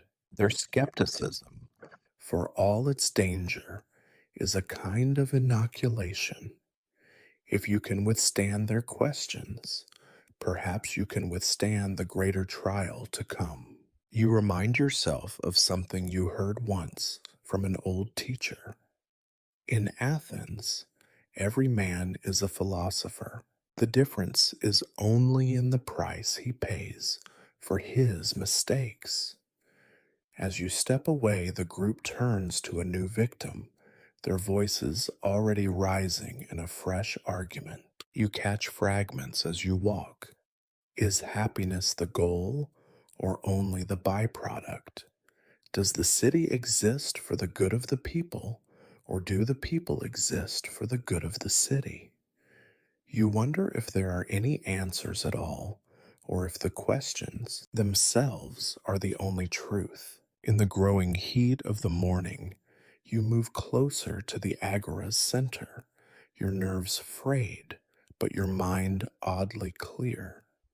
You have survived the philosophers, for now. The crowd awaits, as does Socrates, waiting not for answers, but for the courage to keep asking. It is not unusual in Athens for dreams to carry more weight than the day's events. The city's citizens whisper their dreams over breakfast, consult seers and interpreters, weave omens from fragments of restless sleep. Tonight, your dreams are neither subtle nor merciful. You do not dream of the crowd or of your family, nor even of your own impending humiliation. Instead, you dream of Socrates. It begins with a familiar scene: the agora, shrouded in mist, the marble columns dissolving into shadow, the voices of the assembly, a distant, muffled chorus. You stand at the edge of the bema, your speech clutched in your trembling hand, but you cannot read the words. The letters swim and shift, rearranging themselves into questions you cannot answer. What is virtue? What is justice? What do you know? You try to speak, but your mouth is filled with dust. The crowd is silent, waiting, their faces indistinct and shifting, as if made of smoke. Only one figure stands out: Socrates, his eyes gleaming in the darkness, his expression unreadable. He does not smile, nor does he frown. He simply waits, his silence more damning than any accusation. He steps forward, and with each step, the agora grows smaller, the crowd receding until it is just the two of you, alone under a sunless sky. You try to look away, but his gaze pins you in place. He asks a question, so simple, so obvious, that you cannot believe you do not know the answer, but you do not. Your mind is empty, your carefully rehearsed arguments forgotten, your confidence fled. The dream shifts. Now you are a child again, running through narrow alleys, chased by laughter that is not quite laughter, a chorus of jeers that echo off the stone. At the end of each alley, Socrates is waiting, his arms folded, his questions ready. You run, but you cannot escape him. Every answer you give is wrong. Every justification unravels in his hands. You wake with a start, your heart pounding, sweat cold on your skin. The room is dark, the city quiet except for the distant bark of a dog, the faint click of sandals on stone. For a moment, you are unsure whether you are awake or still dreaming.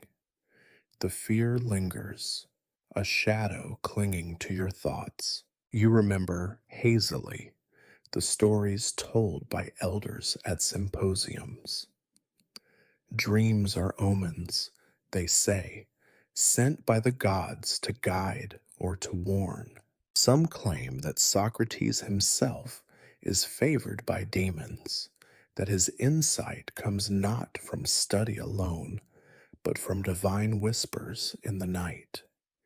You wonder what your dream means, whether it is a warning to stay silent or a challenge to find your courage. There are traditions for such moments. In Athens, a troubled dream is not something to ignore. You rise from your bed and light a lamp, its wavering flame casting monstrous shapes on the wall. You murmur a prayer to Hypnos, to Athena, to any god who might be listening. You pour a libation, as your mother once taught you, letting a few drops of wine fall to the floor. Keep the nightmares at bay, you whisper. Let me face only what I can endure. You try to calm yourself, reasoning as the philosophers do. A dream is only a reflection of your own fears, you tell yourself. Socrates is not a monster, nor a god, but only a man, clever, persistent, relentless, but mortal all the same. Yet, the sense of being seen, of being known in a way you cannot defend against, is harder to shake. In Athens, reputation is everything, but in dreams, there is nowhere to hide. As you return to your narrow bed, you consider how the city treats dreams. Some believe that dreams are the truest form of prophecy, that the gods speak most clearly in the hours before dawn.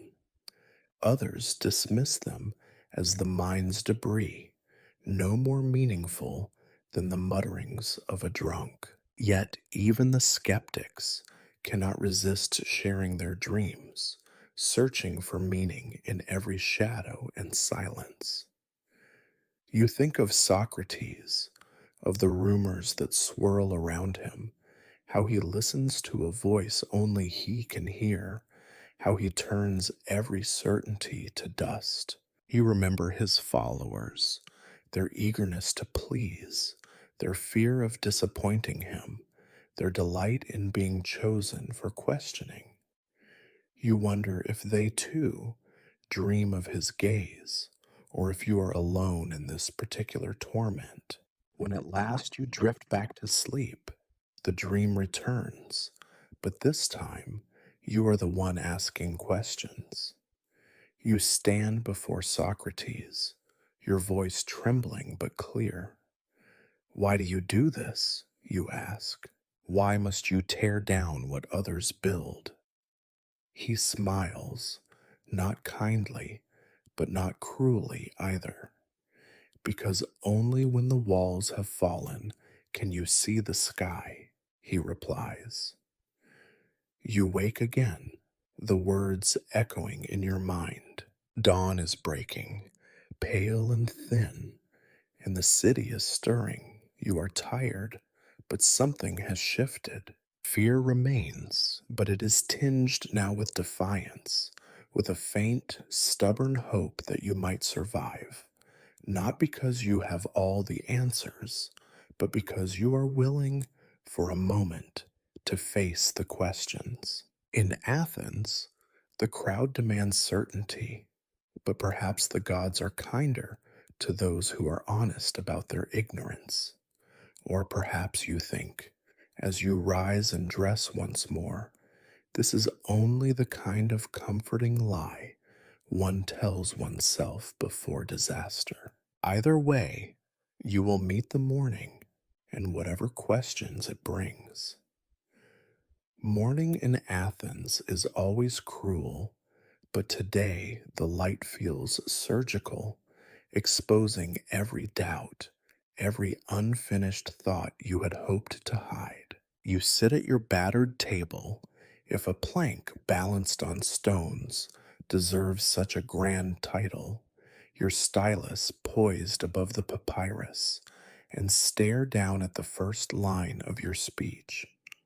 It seems both too grand and not grand enough. Citizens of Athens, I stand before you. You have already written and crossed out this line a dozen times. Each iteration feels as false as a merchant's promise. You are painfully aware that the real audience for these words will not be your friends or family, but a crowd of strangers ready to seize on any misstep. Somewhere in the crowd, Socrates will be listening, waiting, not to be convinced, but to be amused by your attempt at certainty. You begin again, your words clumsy and formal.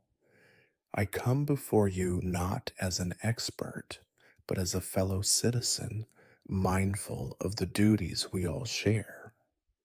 The humility feels rehearsed, but you hope it will read as sincerity. You know, however, that too much humility will mark you as weak, too little as arrogant. Athens punishes both extremes. The subject, civic virtue, sits before you like a challenge. You must praise the city, but not so effusively that you seem desperate. You must warn of dangers, but now never sound like a prophet of doom. Above all, you must not bore. Boredom is the one sin the crowd cannot forgive. You try to find words that strike the balance, that suggest both wisdom and urgency, conviction and flexibility. You write, virtue is not the property of a chosen few, but the responsibility of all. It is found in obedience to the law, yes, but also in the willingness to question it. For laws themselves are made by men, and men, as we know, are fallible. Here you hesitate, knowing how quickly the crowd's favor can turn. To suggest that laws are not sacred is dangerous, but to suggest they cannot be questioned is to mock the very idea of democracy. You decide to leave the line in, trusting the ambiguity to serve as your shield. You remember the advice of your elders. Avoid the trap of excessive detail. Speak in broad strokes. Invoke shared memories.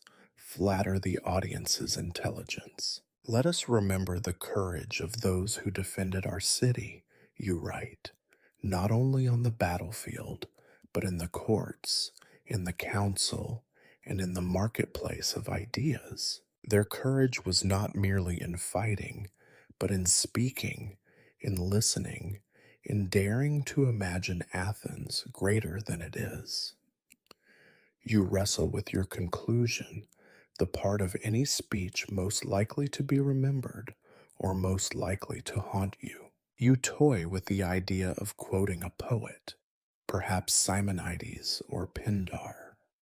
Yet you fear that the crowd will see through the borrowing, that they will sniff out the insecurity in your reliance on another's words. In the end, you settle for something simpler.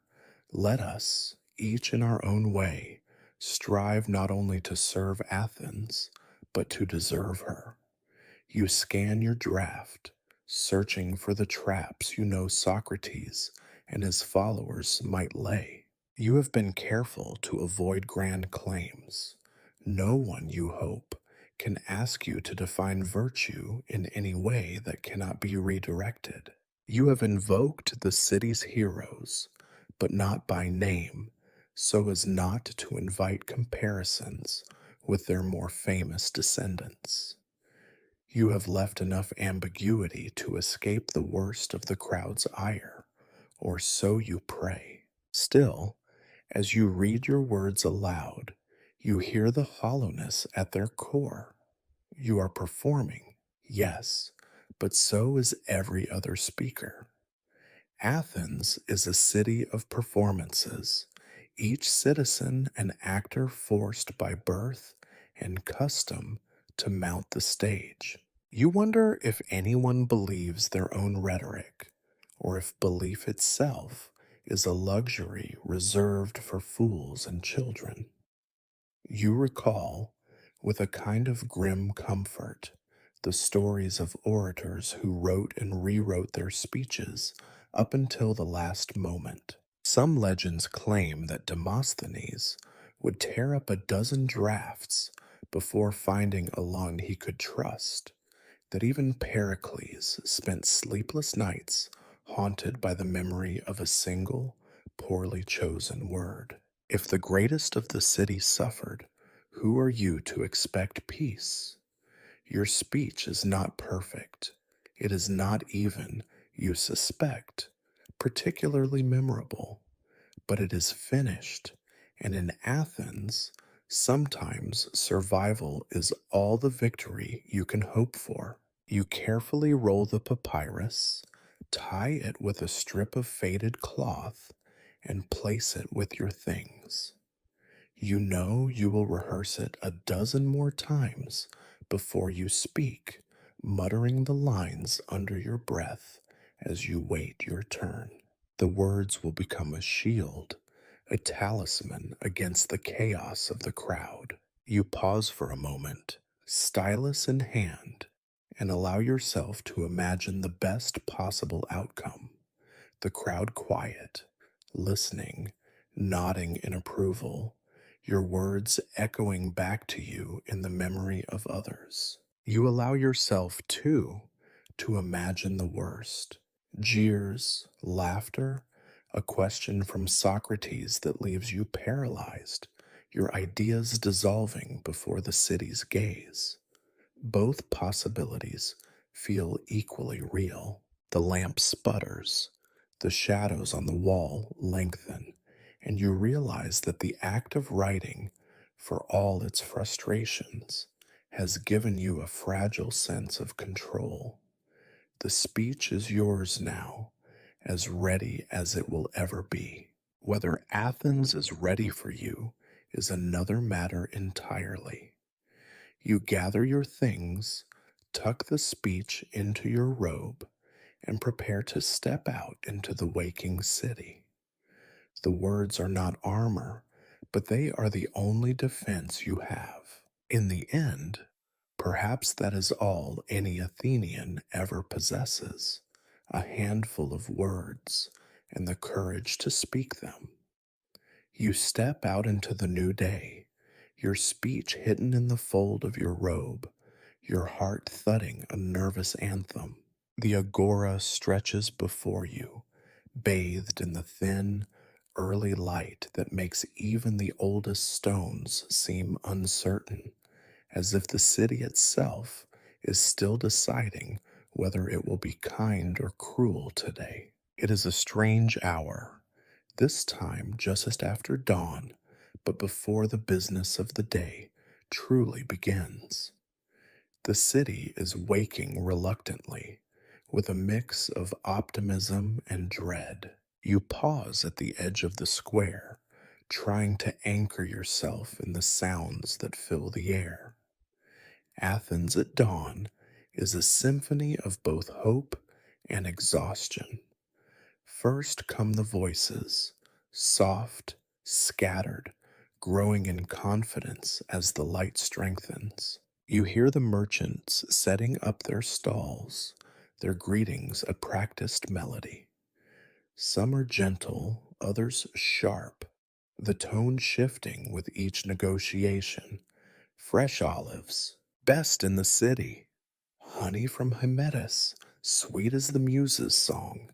The words blend into a background rhythm, the sound of life itself being bartered. Somewhere, a chorus of women's voices rises and falls, discussing the day's gossip or the price of bread.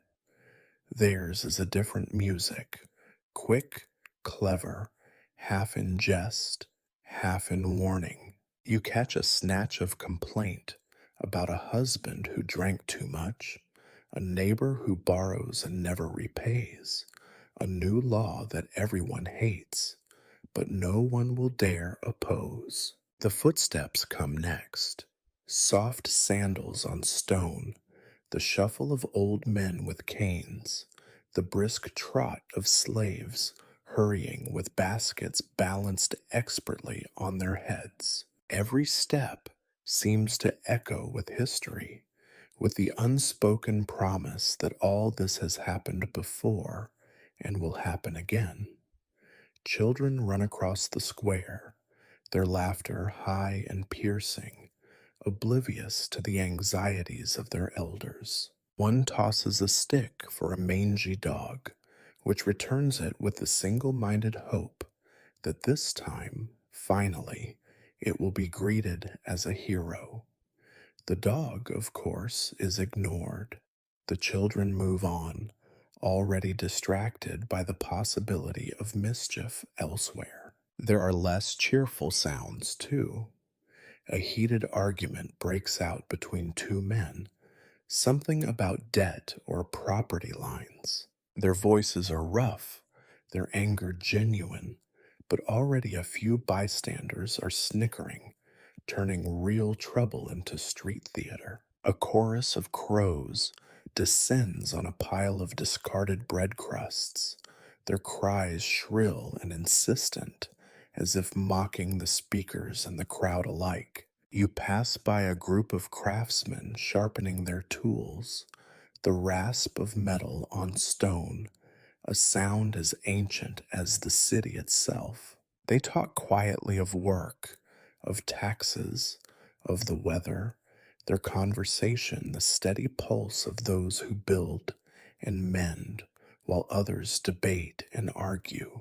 Over it all hovers the smell of the city at dawn, sharp with smoke from dying fires, sweetened with the promise of baking bread, and underlaid with the less poetic odor of the fishmongers already gutting their catch for the morning market. There is something both invigorating and oppressive in this medley of scents. The world is alive, demanding your attention and participation. As you make your way toward the center of the agora, you hear the subtle changes in the crowd's soundscape. Near the bema, the voices are softer, more watchful. The orators and their supporters gather here, each rehearsing lines under their breath, each measuring the mood of the crowd. A nervous cough here, a muttered prayer there. The tension is palpable, vibrating just under the surface. You find yourself focusing on the small details: the click of a bead necklace in a nervous hand, the scuff of a sandal as a speaker paces out imaginary steps, the quick intake of breath before someone tries out a risky phrase in a private rehearsal. Even the birds seem to quiet as the first speaker mounts the platform. There is a ritual to these sounds, a choreography as old as democracy itself. You feel it as you stand in the crowd, waiting your turn. The city's heart beating in the shuffling of feet, the rustle of parchment, the quickening of breath. You realize that, for all the talk of reason and debate, Athens is also a place of performance, and every performance is built on a foundation of noise and silence, hope and dread. Somewhere on the edge of hearing, you pick out the distinctive voice of Socrates, low and unhurried, weaving through the crowd, asking questions that seem simple until you try to answer them. His followers laugh, not unkindly, and you wonder what it is like to feel so at home in this tumult, so certain in your role. You close your eyes for a moment and let the sounds wash over you, grounding you in the reality of the place. Whatever happens today, you are not alone. The city itself is with you, a witness to your courage or your collapse. You clutch your speech tighter. Every sound, every breath, every step has led to this. The moment when your voice must join the chorus, and your fate will be decided not by the gods, but by the men and women who have gathered to listen, to judge, to remember. The sun climbs higher, the noise swells, then dims, then swells again. You are about to step forward, to become part of the city's story, whether you like it or not. The agora is almost full now. the open space between the columns and stalls bristling with anticipation. You find yourself at the edge of a peculiar choreography, the rituals that mark the beginning of public debate in Athens. These rituals are not written in any law, but they are as binding as the laws themselves, older, perhaps, and infinitely more respected. To ignore them is to invite disaster, or at the very least, to become the subject of a week's worth of cruel gossip. The first ritual is purification.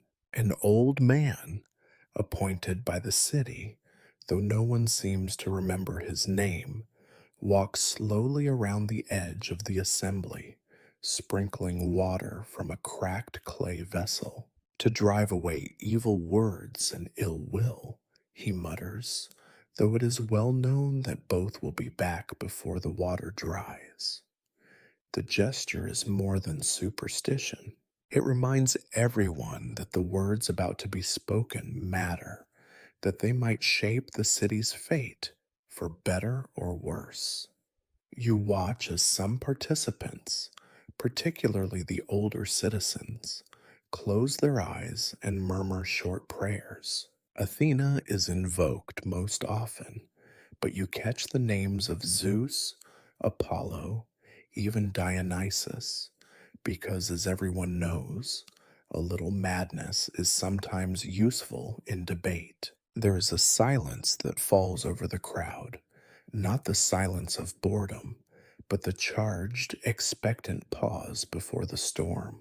In that breathless moment, Athens feels suspended between worlds, between the chaos of daily life and the order of public speech. A few of the more ambitious orators clutch amulets or tokens for luck.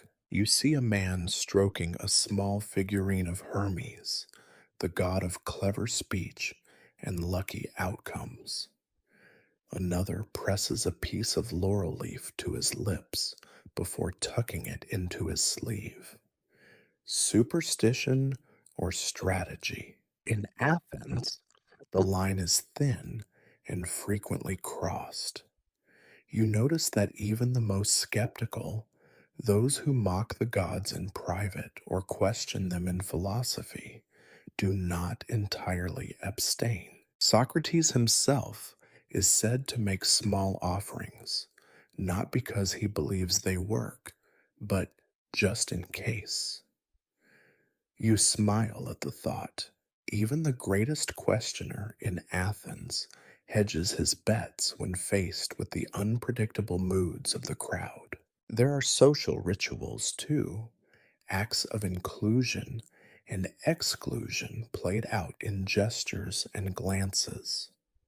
The most influential men stand in prominent groups, their arms crossed, heads bent together, performing the pantomime of consensus. Others, those with less status or fewer friends, hover at the margins, hoping to be noticed or, failing that, not to be singled out for ridicule. You catch sight of one such man, a farmer, by his sunburned skin and rough hands, shuffling nervously, straightening his robe, mouthing words he may never get to say. Sponsors and patrons circulate, offering final words of encouragement or warning. For some, it is a genuine gesture of mentorship. For others, it is the last chance to remind a speaker whose interests he truly serves.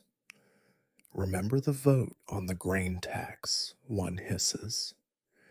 Do not mention last year's naval disaster, another whispers. Each warning is both a kindness and a threat. As the formalities draw to a close, a herald appears, his voice ringing out above the murmurs. Let none speak falsehood.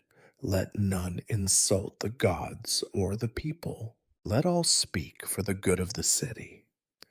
The crowd responds with a kind of ritual murmur, a wave of assent, or perhaps resignation.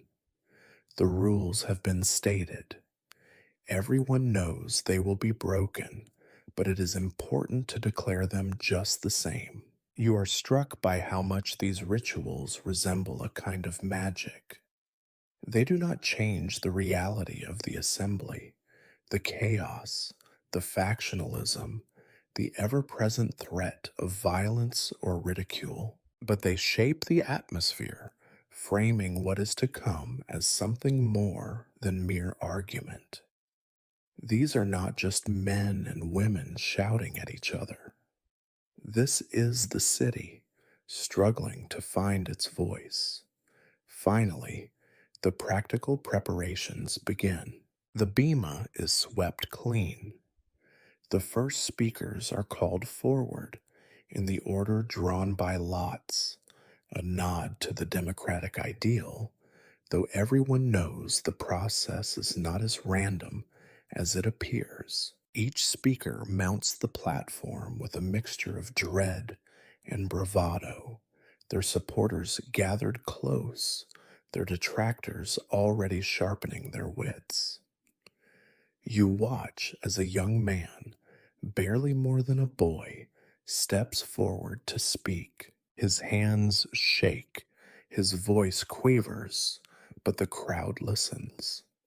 Some out of courtesy, some out of curiosity, and some, inevitably, in hope of witnessing a memorable failure.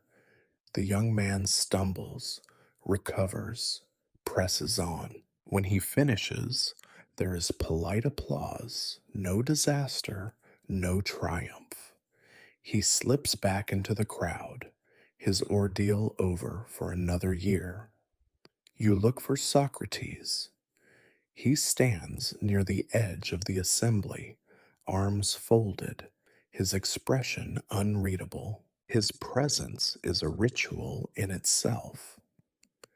Every speaker knows he might be questioned. Every argument is crafted with the awareness that it could be unpicked, unraveled, exposed before the crowd. You realize, as your turn approaches, that the rituals are not just for the crowd, they are for you too. They offer structure, a fragile sense of order in a world that is mostly chaos. They remind you that you are part of something larger, a tradition, a city, a never ending conversation. Your nerves are not calmed exactly, but they are steadied by the knowledge that you are not the first, nor will you be the last, to stand here trembling before the crowd. You take a slow breath, adjust your robe, and step forward. The rituals are finished. The debate is about to begin. It is your turn. There is no more waiting, no more rehearsal. You are called by name, your real name, the one your parents whispered over you at birth, and your enemies might one day curse in the marketplace. The sound of it makes your heart stutter. You gather the folds of your robe, clutch your scroll with a grip that is almost desperate, and take the first step onto the ancient stones of the agora. The stones are uneven, polished smooth by generations of nervous feet. With each step, you feel the weight of history pressing up from below. Here, you think, is where men pleaded for peace and called for war. Here is where exiles begged for mercy and philosophers sowed the seeds of revolt. Every crack and pit in the marble could swallow a careless word, an ill-chosen phrase, a moment of pride mistaken for conviction. You move slowly at first, aware of the eyes that follow you. The crowd shifts, making space as you pass, like the opening of a wound. There is a strange intimacy to this walk, a sense that the city is not a backdrop, but an active participant, a vast, silent jury judging your worth with every breath. For all your careful preparation, it is this moment, these few steps, that will be remembered, if you are remembered at all. The sun is higher now, casting sharp shadows across the square. You feel them crawling up your legs, your back, like the cold hands of ancestors. The heat of the stone seeps into your sandals. A fly circles your face. You ignore it with the practiced disdain of the truly terrified. You try not to look for familiar faces, but you cannot help yourself. Somewhere in the crowd, you spot a friend, his encouraging nod more terrifying than any threat. There, a rival, arms folded, lips curled in the faintest suggestion of a smirk. Near the edge, an old woman who sells figs, watching you as she might watch a street performer. And, of course, Socrates, standing just far enough away to seem indifferent, his attention sharper than any spear. You mount the steps to the bema, each footfall louder than the last. The platform is smaller than it looked from the ground. The wood creaks under your weight. For a moment, you feel exposed, absurd, like a child playing at adulthood. The silence presses in, the crowd waiting not just for your words, but for any sign of weakness. You clear your throat. Your voice, when it comes, sounds alien, almost theatrical. You begin with the ritual phrases as tradition demands. Citizens of Athens, I stand before you in gratitude and humility. Your words are met with silence, not approval, not disapproval, only the hungry patience of an audience trained to expect both brilliance and disaster. You scan the crowd, trying to gauge their mood. Their faces are impassive, unreadable, carved from the same marble as the city itself. As you continue, you become aware of your own body, the trembling in your hands, the dryness in your mouth, the sweat gathering at your temples. You remember to gesture with open palms, to avoid pointing, to pace your speech with the measured confidence of a man who has something worth saying. The words come not easily, but with a strange clarity born of terror. You speak of civic virtue, of the duty to city and neighbor, of the dangers of complacency and the rewards of unity. There are moments when your mind threatens to go blank, when the blankness of the crowd is reflected back at you, a mirror of all your self-doubt. You press on, clinging to your rehearsed lines, daring to improvise only in the smallest ways, a change of emphasis, a borrowed phrase, a sudden joke about the morning's bread prices that wins a ripple of laughter, genuine or otherwise. From somewhere near the front, a child sneezes, a dog barks. The sound is absurdly comforting.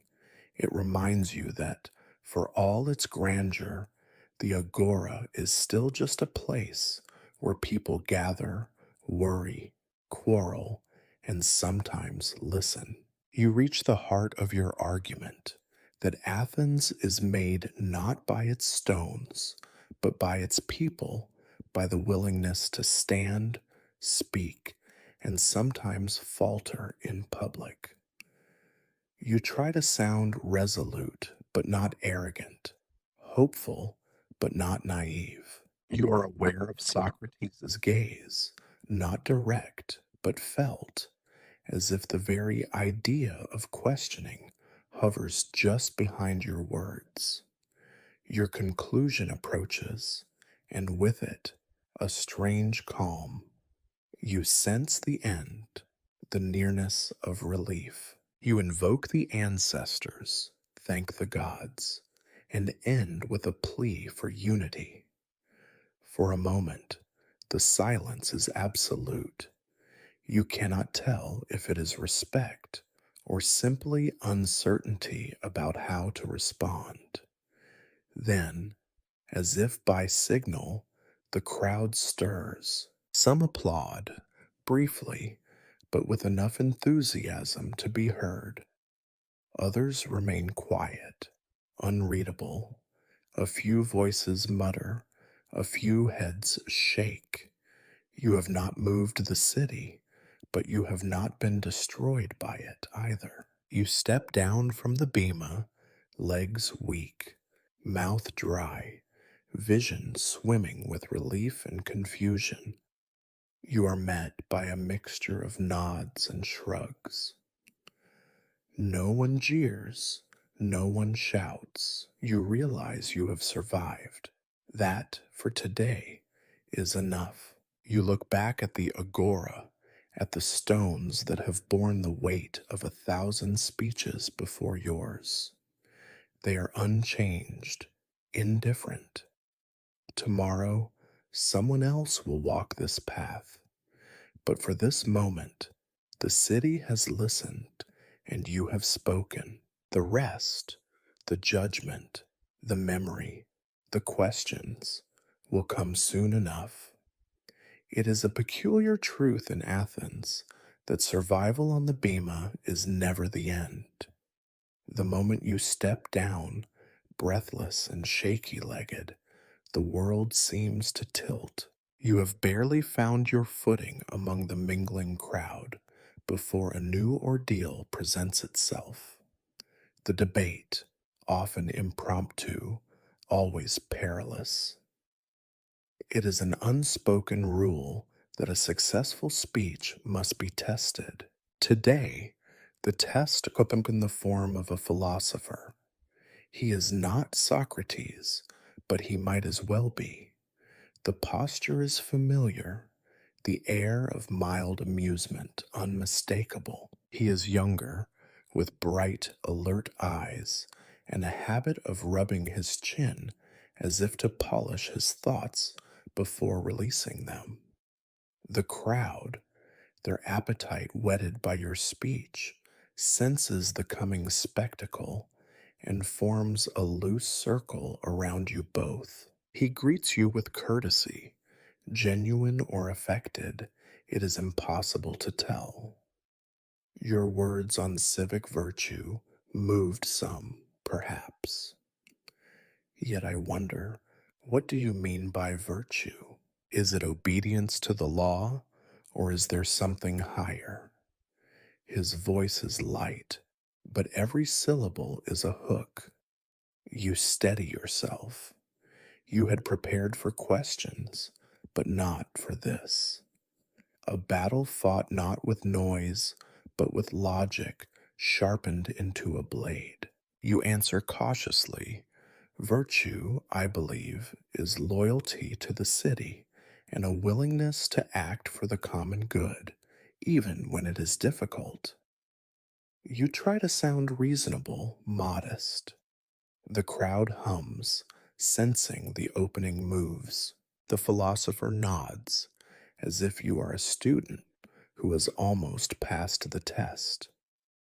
A noble answer, he says, but suppose the city demands an unjust action, one that harms rather than helps. Is virtue still obedience, or does it become defiance? You feel the ground shifting under you. There is no safe answer. Each path leads into a thicket of contradictions.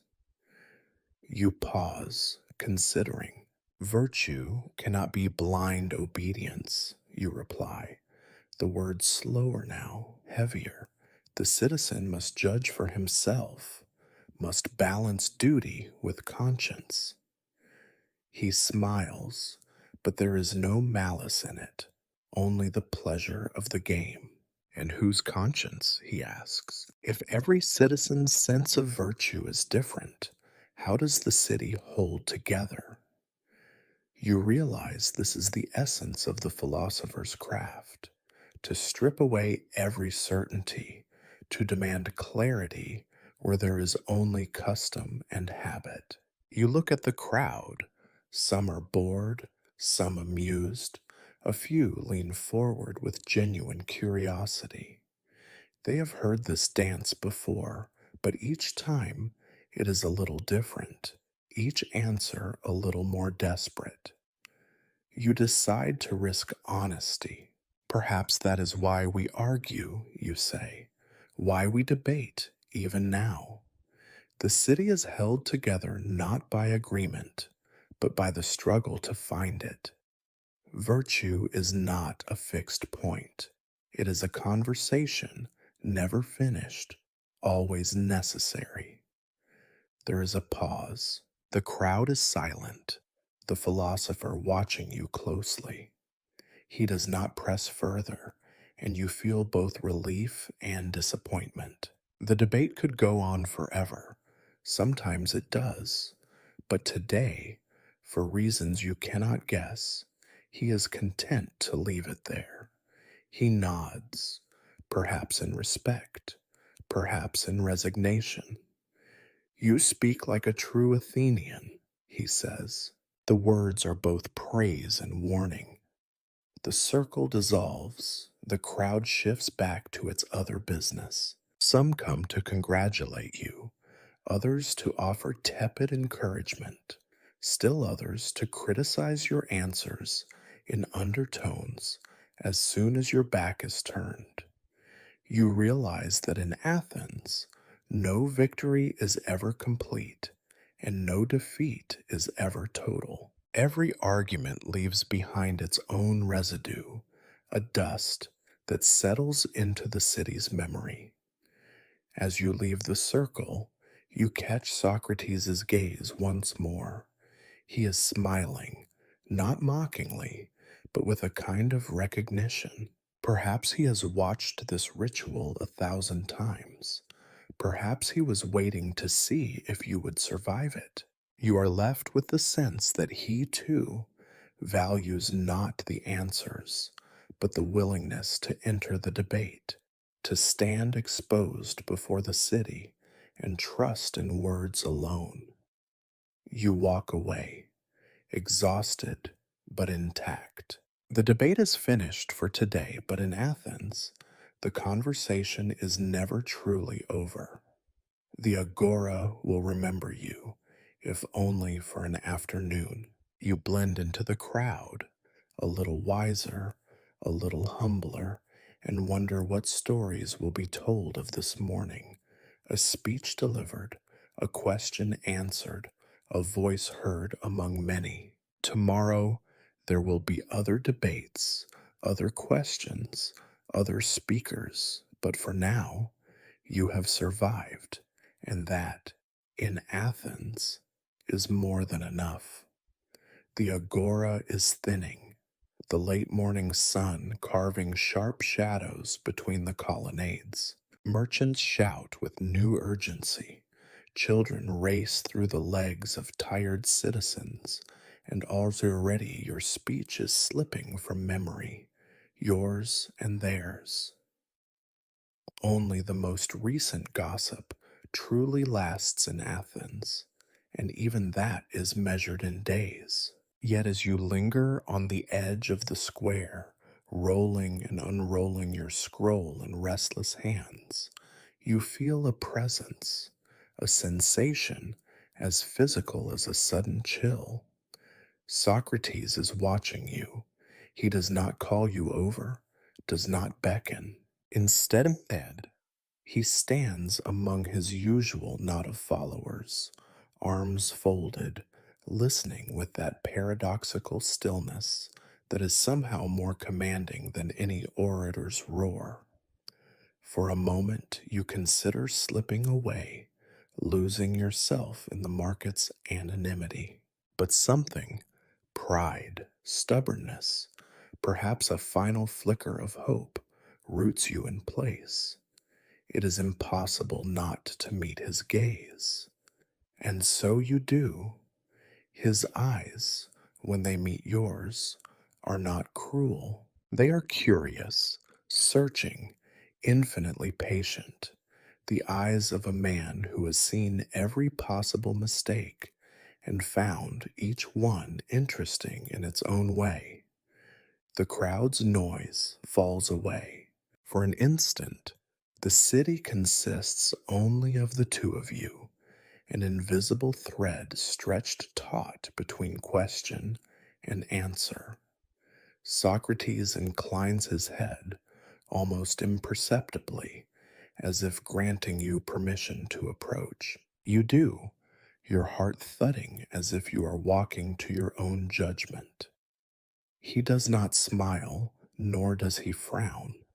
His face is a map of experience, lines carved by laughter and loss, by years of argument and uncertainty. You spoke well, he says quietly, so only you and perhaps the gods can hear.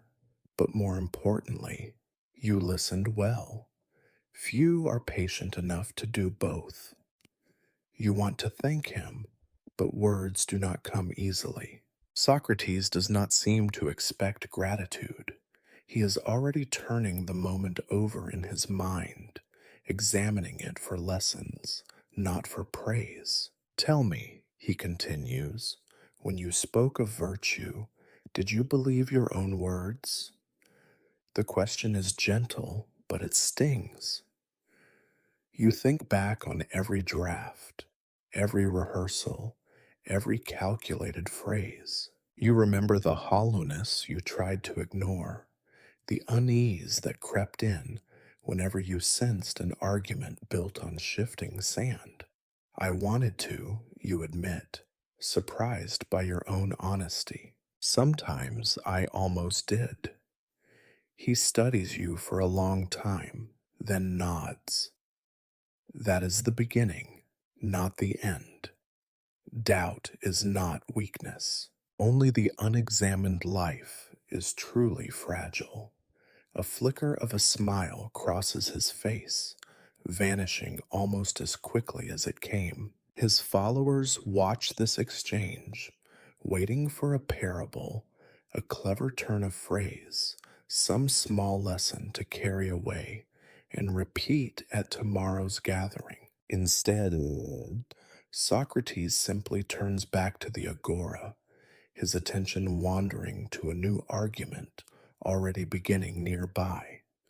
You remain standing, unsure whether you have been dismissed or invited to stay. You watch Socrates move through the crowd, never hurried, never uncertain, his questions leaving a trail of unsettled certainty in his wake. You understand, in this moment, what so many fear and envy about him. His power lies not in answers, but in his insistence that answers be earned. Around you, Athens resumes its relentless noise. Debates restart, sellers shout, a dog barks at nothing at all. You realize you are exhausted, hollowed out, and strangely lighter than before. The ordeal is over, or rather, the most visible part of it is. You suspect that in this city, nothing is ever truly finished. The conversation, like the city, goes on.